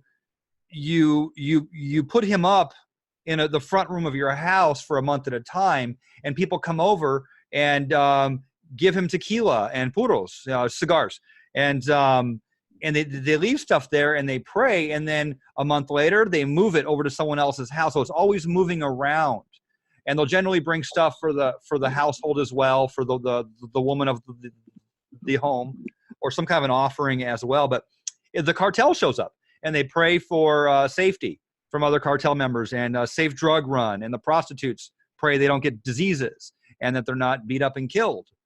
Those are, again, there's many of those actually. Santa Muerte, it's funny because everyone and their dog, people who aren't even part of our culture, want to claim that they're devotees of Santa Muerte. All of a sudden, you know, now after 2001, when the cartels got media attention, and so then consequently their main saint, Santa Muerte, became more publicized. Before that, before it was something you could look up on Google, or that there were anything written on in English at all these self-proclaimed devotees didn't know anything about her. And same thing, now people are starting to learn about Masimon. You know, you learned obviously firsthand from living in the culture among the people.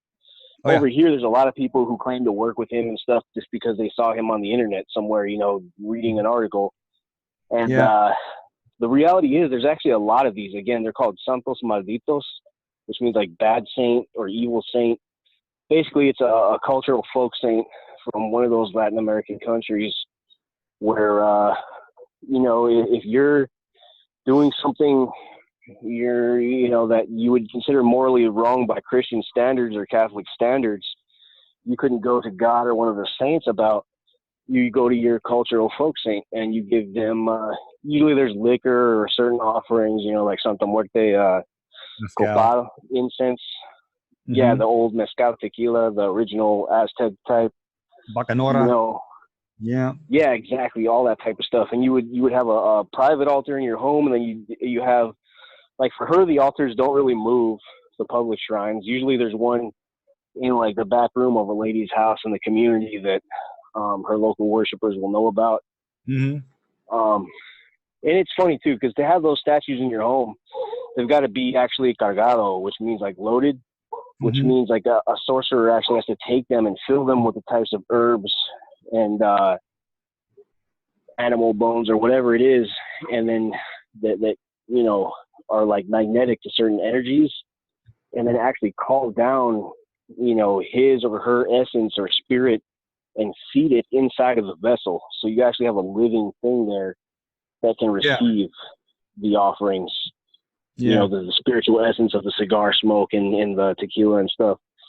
And that's where, you know, the Western society is just kind of starting to get glimpses of that too, ever since one author wrote a book called Liber Falsifer, which was, you know, for those of us who come from these cultures, you know, we can see how mixed mashed bullshit that was. But you know, that was basically most of Western society, that was their first exposure to that type of work, was through Liber Falsifer books. And then after, obviously, you know, like I said, when these things started getting more media attention in recent years, I can't help but notice everyone.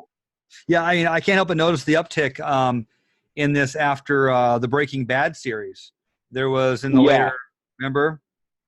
Yep. Now every Wiccan and neo-pagan says that they're a devotee of Santa Muerte, and they, you know, they'll post pictures online of their little altars, which aren't even set up right. The statues are just empty plastic, basically. There's no spirit residing in them, and they don't even really know what they're doing. They don't know how to call her. They don't know really who or what she is. They don't know her. They just see an image and they get a couple nice things they hear about her. And like the New Age community has a thing with doing that, where they try to like fluffy bunny everything into, oh, it's this soft loving goddess, you know, that anyone can access. And it's like, no, especially with her, you know, she's one that she has to call you.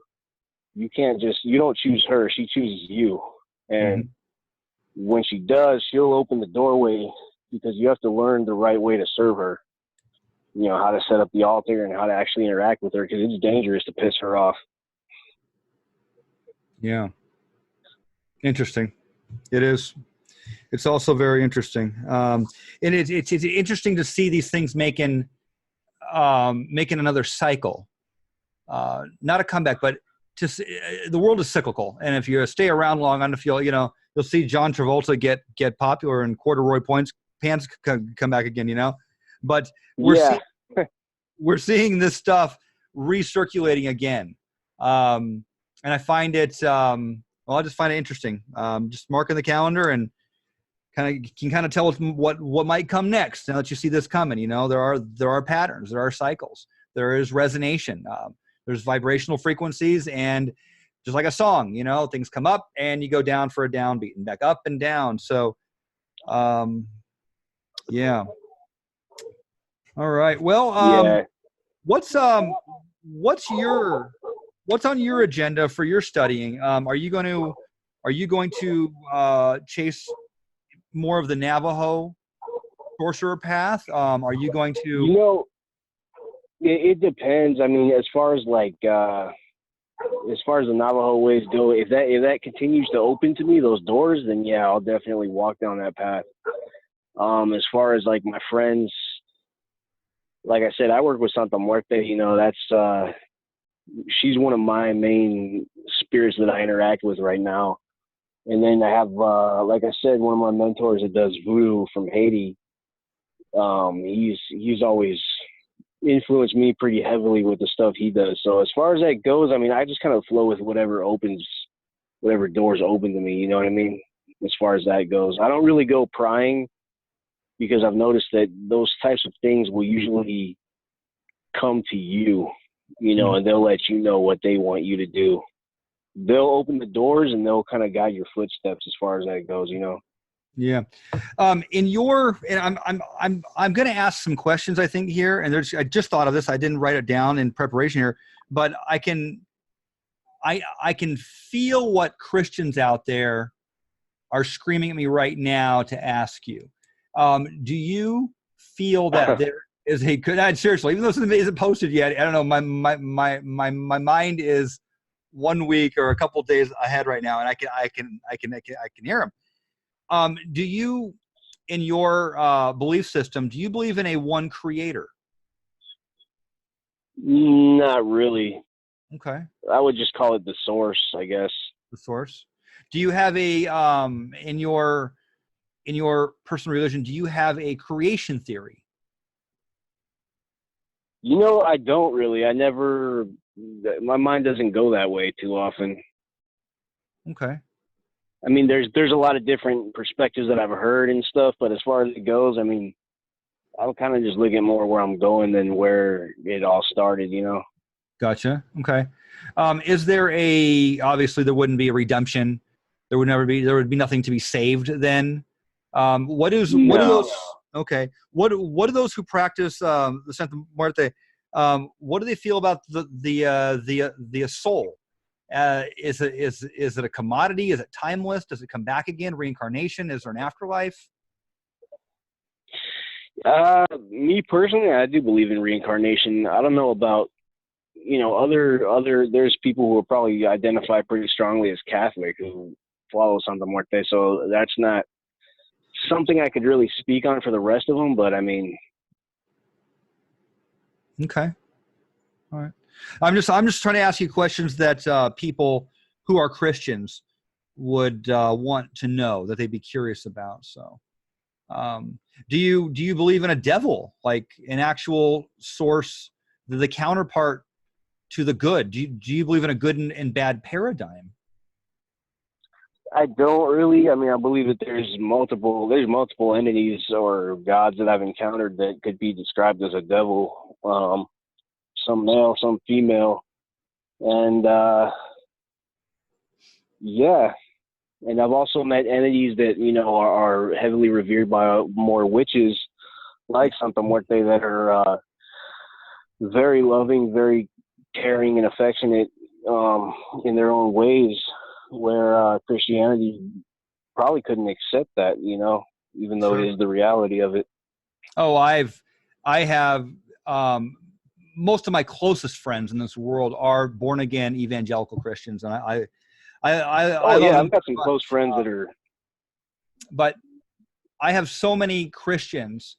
I mean, I don't even want to read the emails from these Christians, what they write to me about how I'm damned and going to burn in hell, and God gave me the opportunity, and if I turn away from him now, I'll be spitting in his face, and I deserve to burn.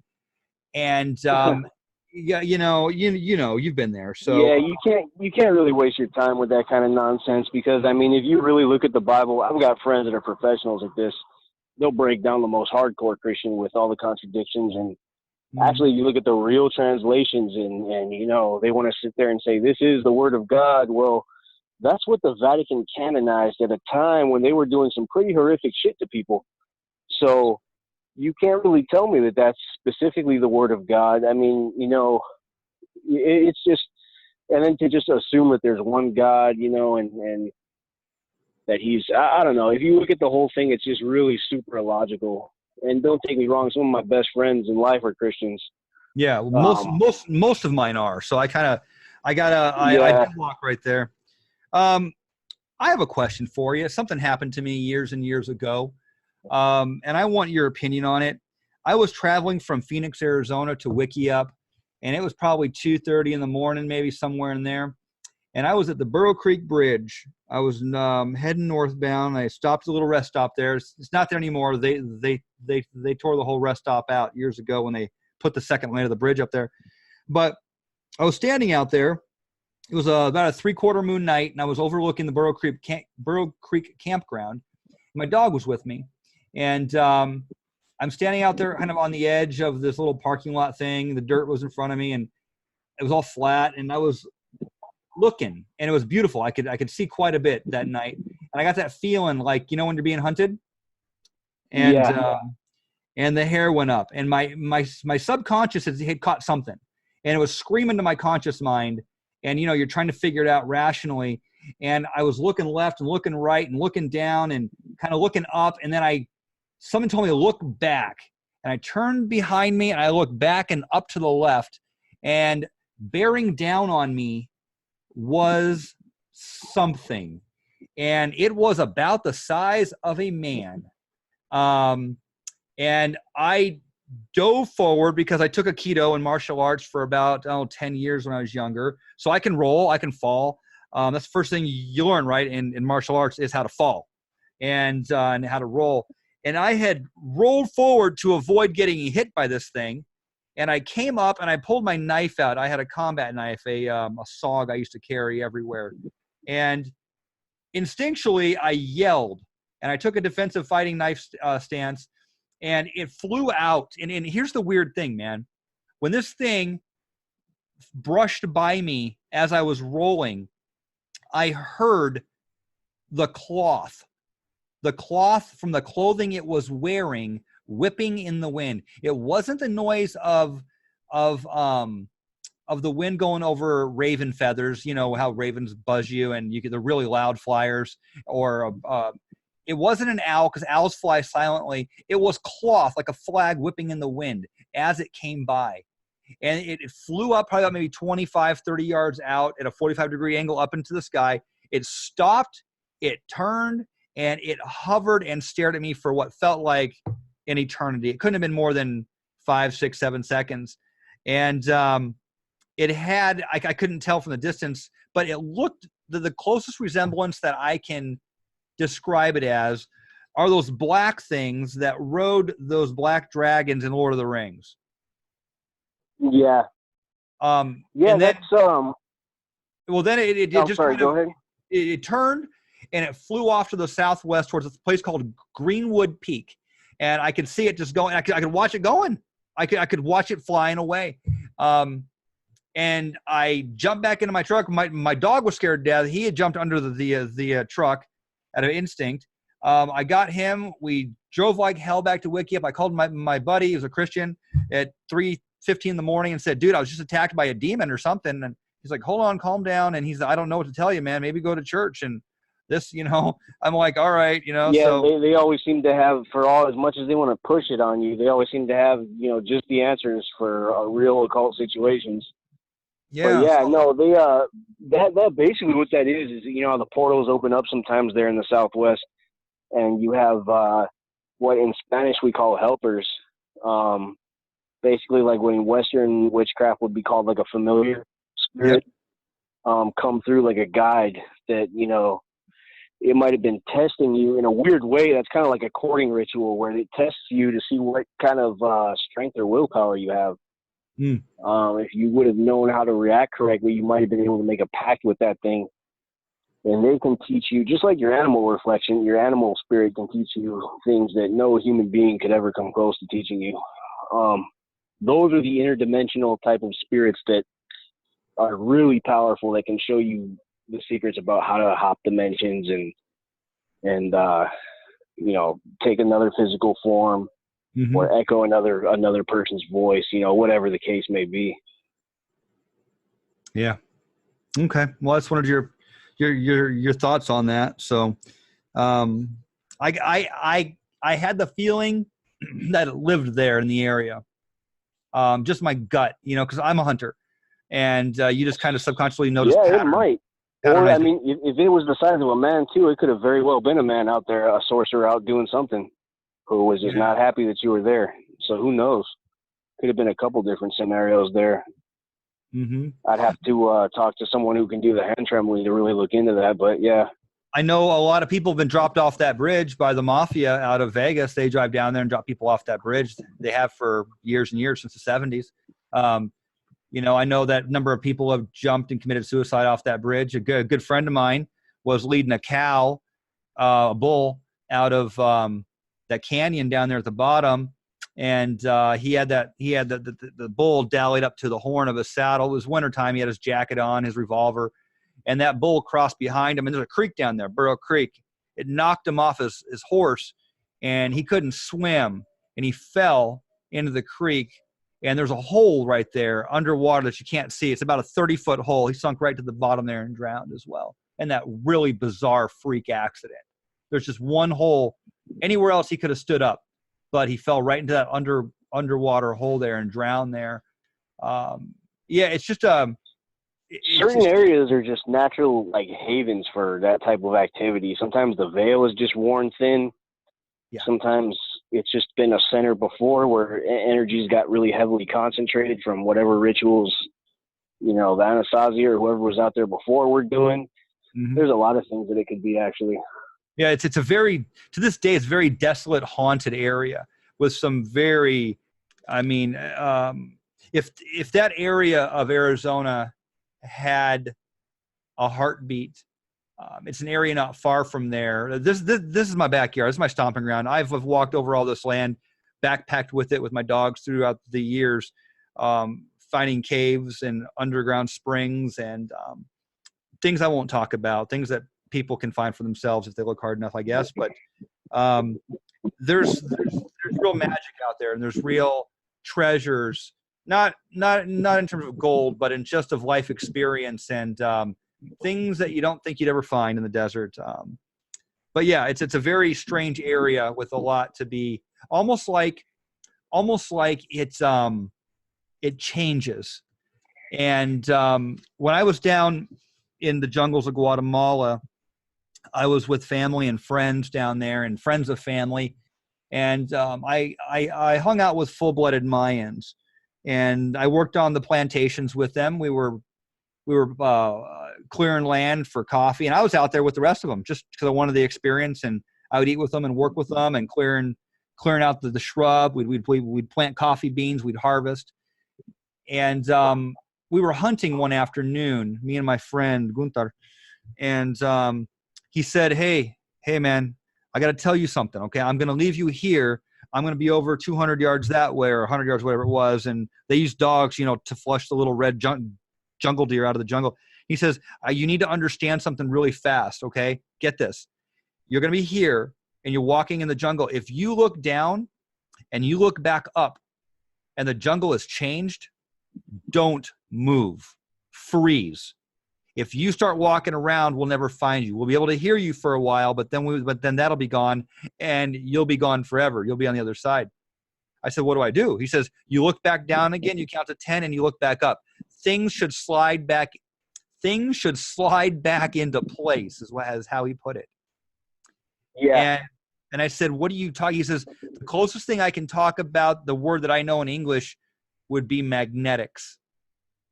And I get the same feeling. First of all, he told me that's the first thing they learn as boys, as Mayans in the jungle, is that lesson. Their grandparents teach it to them because it's real. And the earth changes, the veil tears, and you can go through it. In that area of western Arizona, there's a lot of portals there. There's a lot of I have first and secondhand accounts of portals all through that area up in there as well.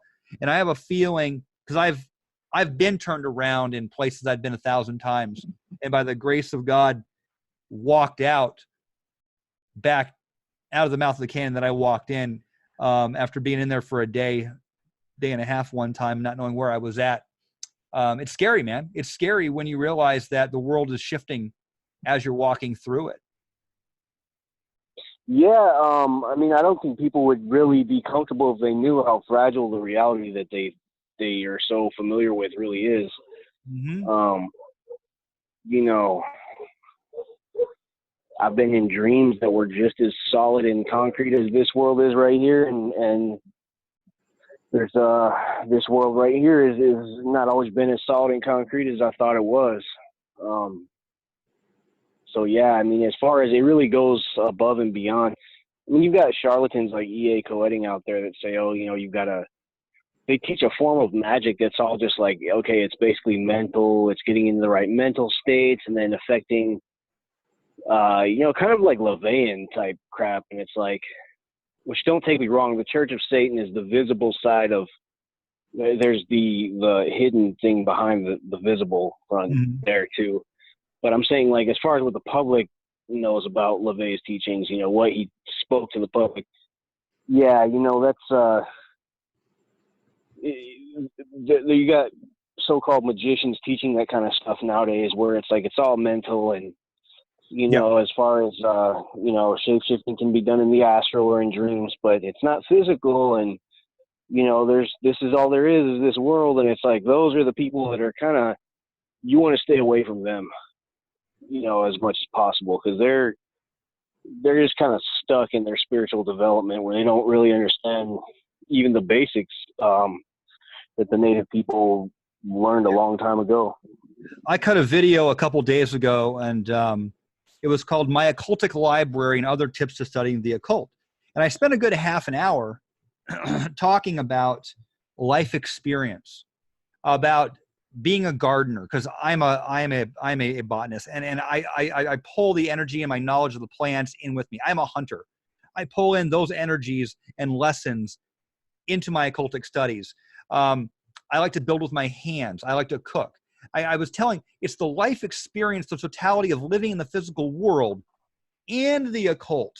Understand, the occult is just the hidden. It just means the hidden knowledge systems that are too powerful to just be giving out willy-nilly to everybody, because, you know, God only knows what happened. And if you're going to study this people stuff, forget that it means the hidden.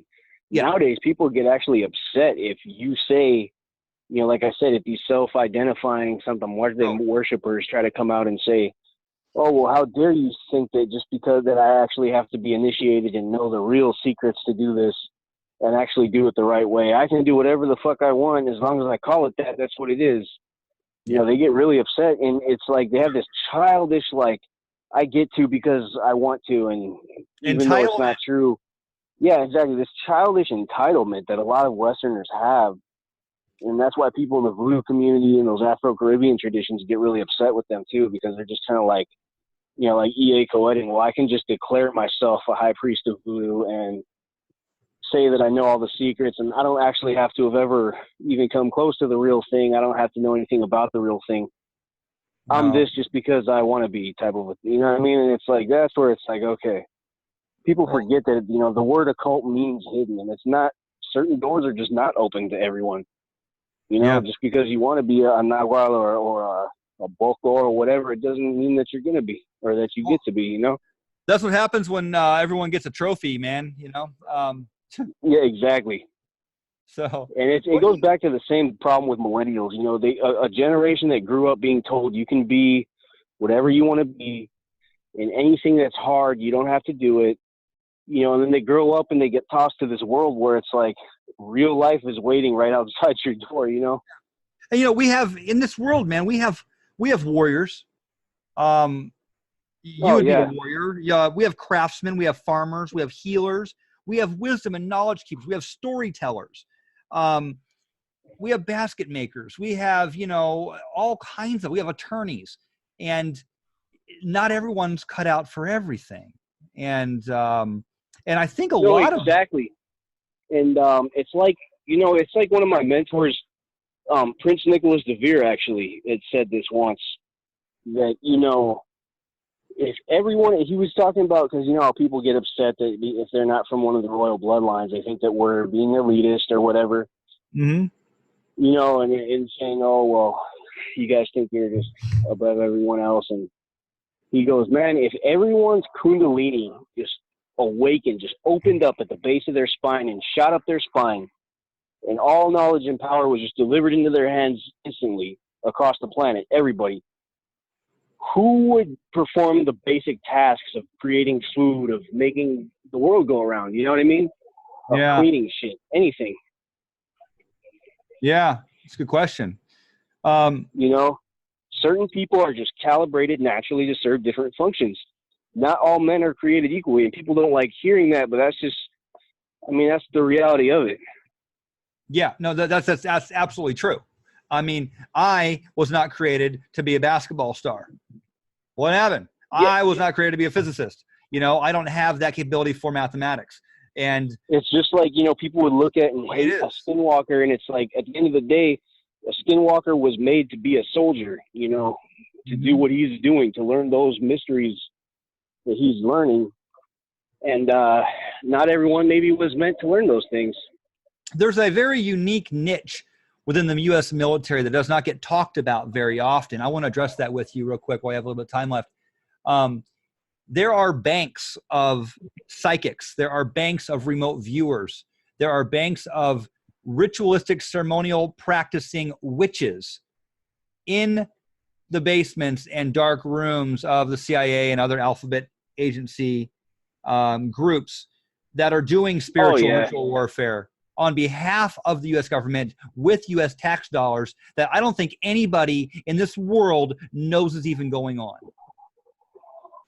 Yeah, of course. You know, I mean, that goes back to, what was it? Project Stargate. Mm-hmm. You know, where they were, it began as just experimenting with remote viewing and things like that. But the government's been aware of, you know, I mean, you look at some of your top, well, I mean, it's a long story to even get into, but yeah, people are usually, you know, scared off by all the conspiracy theorists who get into all this ridiculous crap about, you know, reptilian shapeshifters and all this crap, you know, and some of the stupid nonsense that's out there. But at the same time, you know, they shouldn't be too quick to turn a blind eye, because there is absolutely some stuff that is, I mean, even just from what we're talking about on the Indian reservation, I mean, there is absolutely stuff that the government's got their hands in that people would not even believe. You know, across the board, just unreal, man. But it's there as it goes on, and it's funny actually how they really, you know, keep a really serious level of classification around it, because it's like, you know, everybody fucking knows at this point. You know, I don't know. It's just weird. Well, I mean, you know, they made I the guess movie. They figure it would open the floodgates for other questions, and then those would lead to questions that they're not in a position to answer and still look, you know, good with their shoes shiny type of a thing is my only guess. I mean, it didn't come out till I think the 80s or at least the late 70s that Britain had a coven of witches that was practicing ceremonial witchcraft on the edge of the island to thwart the missiles of the Germans coming over every night. They were out there practicing witchcraft openly during the war, and they were employed by the crown to do so. You know, I have it on authority. Yeah, I mean, there are absolutely secret societies active in this world that are influencing world affairs as we speak. Yeah. Some for what you'd call, you know, light purposes, and some for what you'd call dark purposes. You know.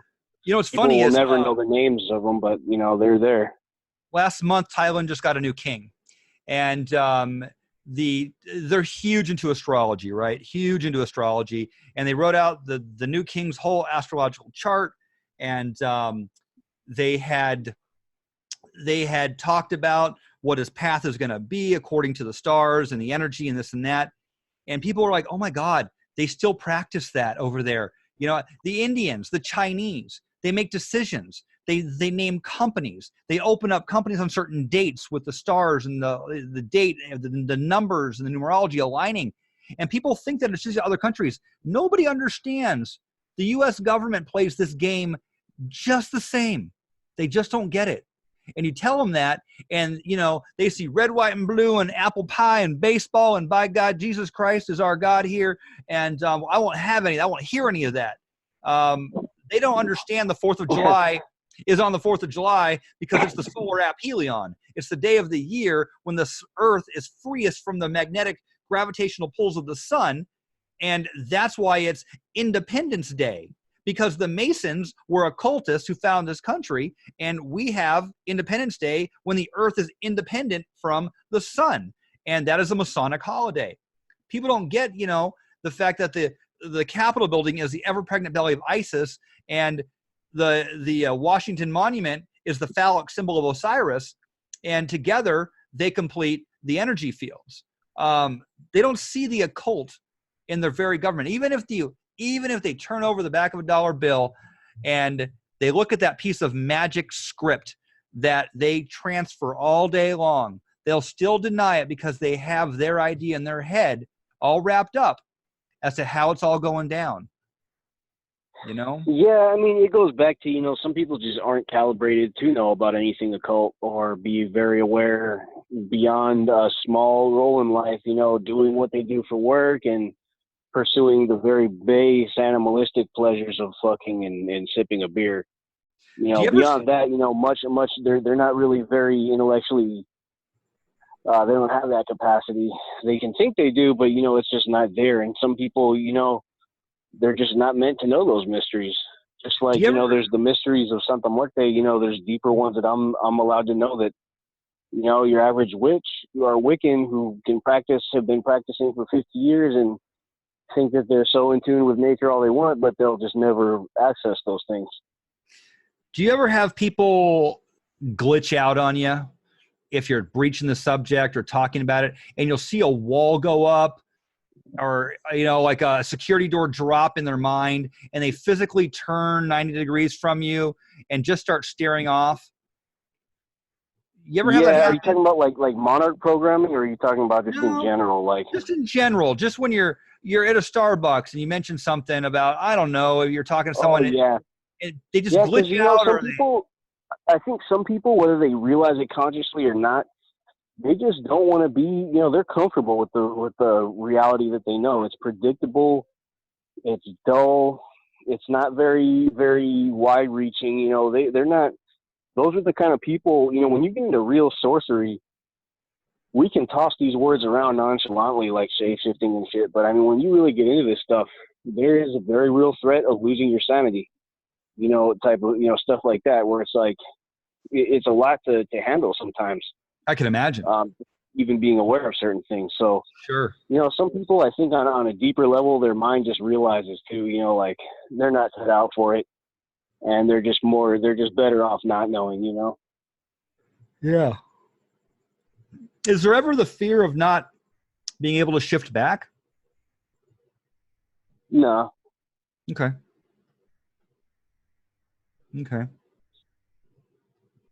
Interesting. All right. Well, we covered a lot here. We've been on for almost 2 hours now. Is there anything else you want to share with anyone out there about the Skinwalker, sorcerer, shape-shifting path? Not really. As far as it goes, like I said, when it comes to magic and spirituality, I'd really just advise people, like I said, too many people are chasing stuff that they're not designed for, are not connected to in the first place. And like I said, it's not to say that you can't learn a tradition from a foreign culture.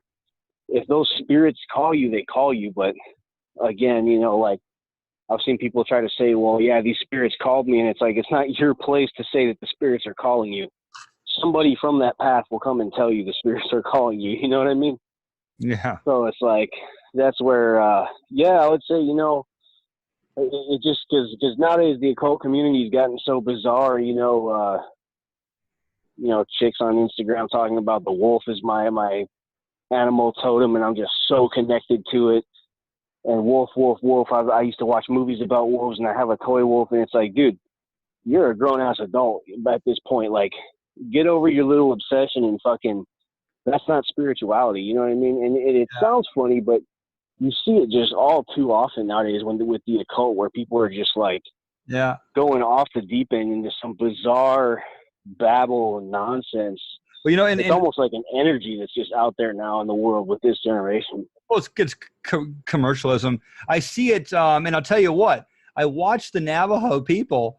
I watch them taking full advantage of this because I work on the res every day, you know, up there, and you'll see them say, "And this is the bear." You know, they'll pluck out a necklace with a bear fetish, and that's for strength. And we have the wolf here for courage, and we have this, and people like, and they eat it up. Yeah, and they sell their jewelry. And they feed their families, and you know, people walk away with a little treasure. Oh yeah, and that's exactly. Trust me, the natives know. Just like in Mexico, you know, if somebody comes down there and there's a lady selling some muerte statues right there of all the different colors, she'll be like, "Well, this one's for drawing money, and this one's for love." Oh yeah, you can use it. You just burn this candle. You know, they're making their money. They're getting their hustle on, and it's the same thing on the res. You know, you got people. You know, yeah, this is a bear for this. If you pay this much, I can do that ceremony for you. You know what I mean? Like, like, you know, and it's ridiculous. And a lot of those people, they don't even know those mysteries, you know, even within their personal lives, because they never really sat down with one of the elders who actually has that knowledge. You know, they understand a little bit of the basics, so they think that they're in the game, but they're not. You know, I worked on the Yavapai res down here for about 2 years straight, and I got to know a lot of the elders. And I did tours for the senior center as well as the grade school kids. I took the kids out on botanical tours, ethnobotanical tours, and I found out real early that I know more about the traditional plants and their usage, what we call ethnobotany, the study of the relationship between plants and people. Yep.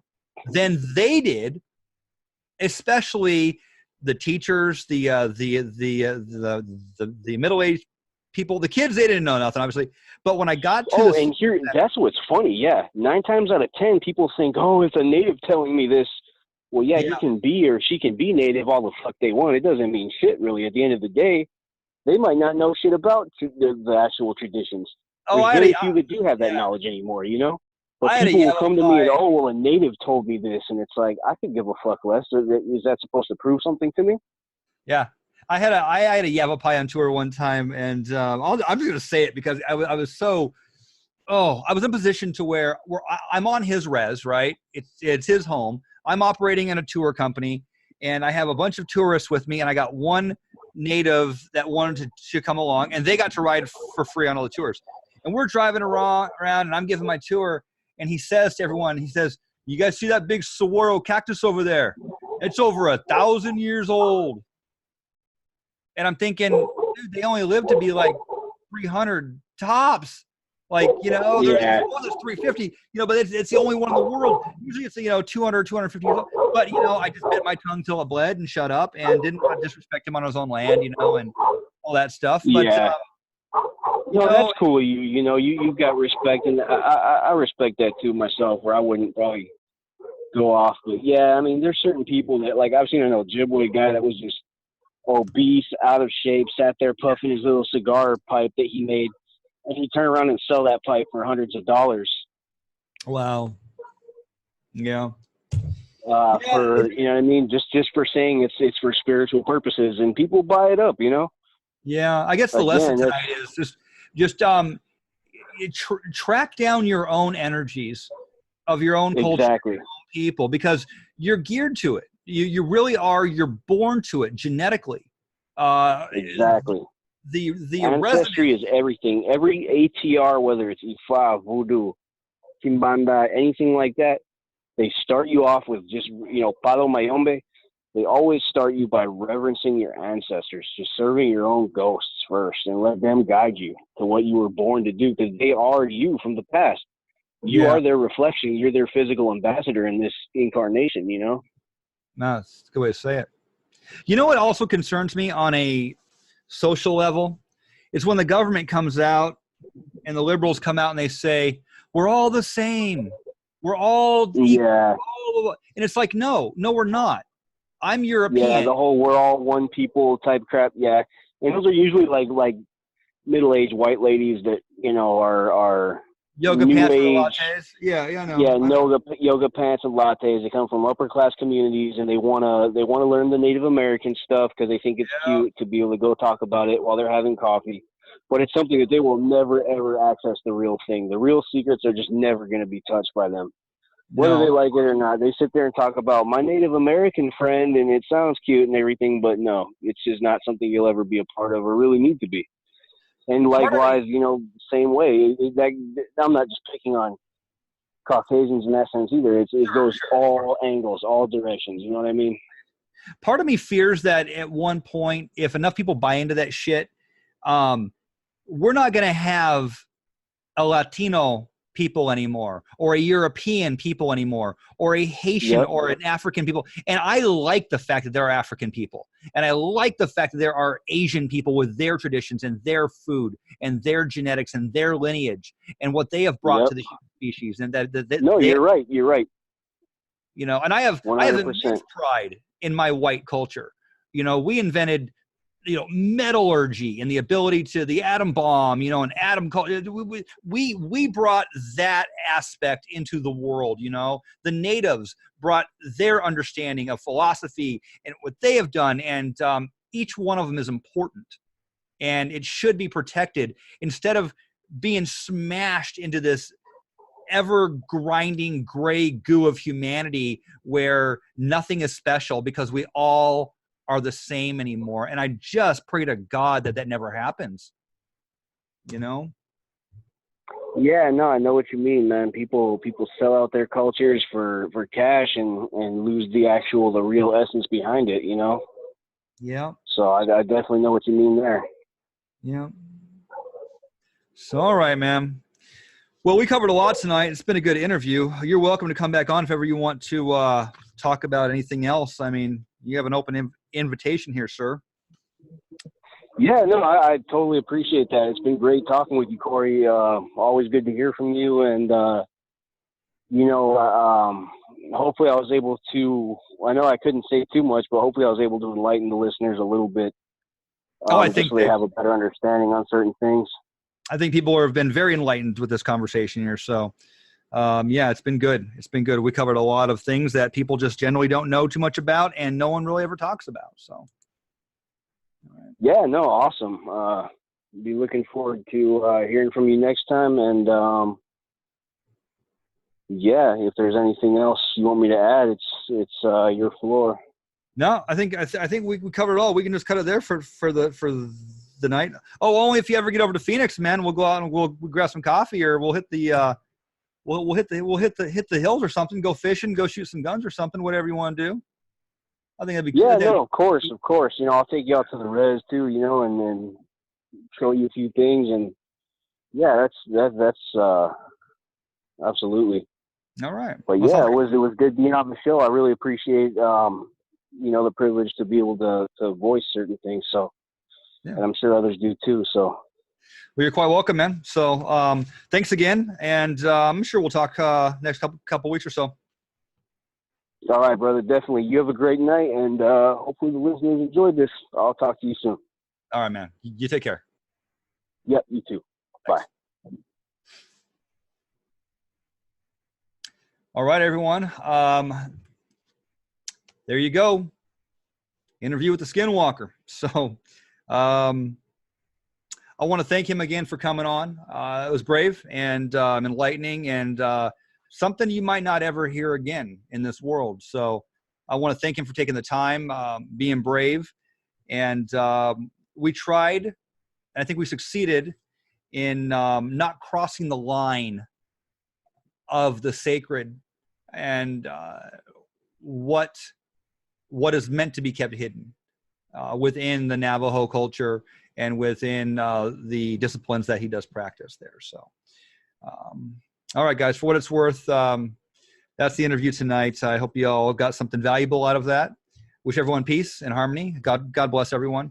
And tune in again. All right. It's Corey with the Phoenix Enigma. Y'all take care.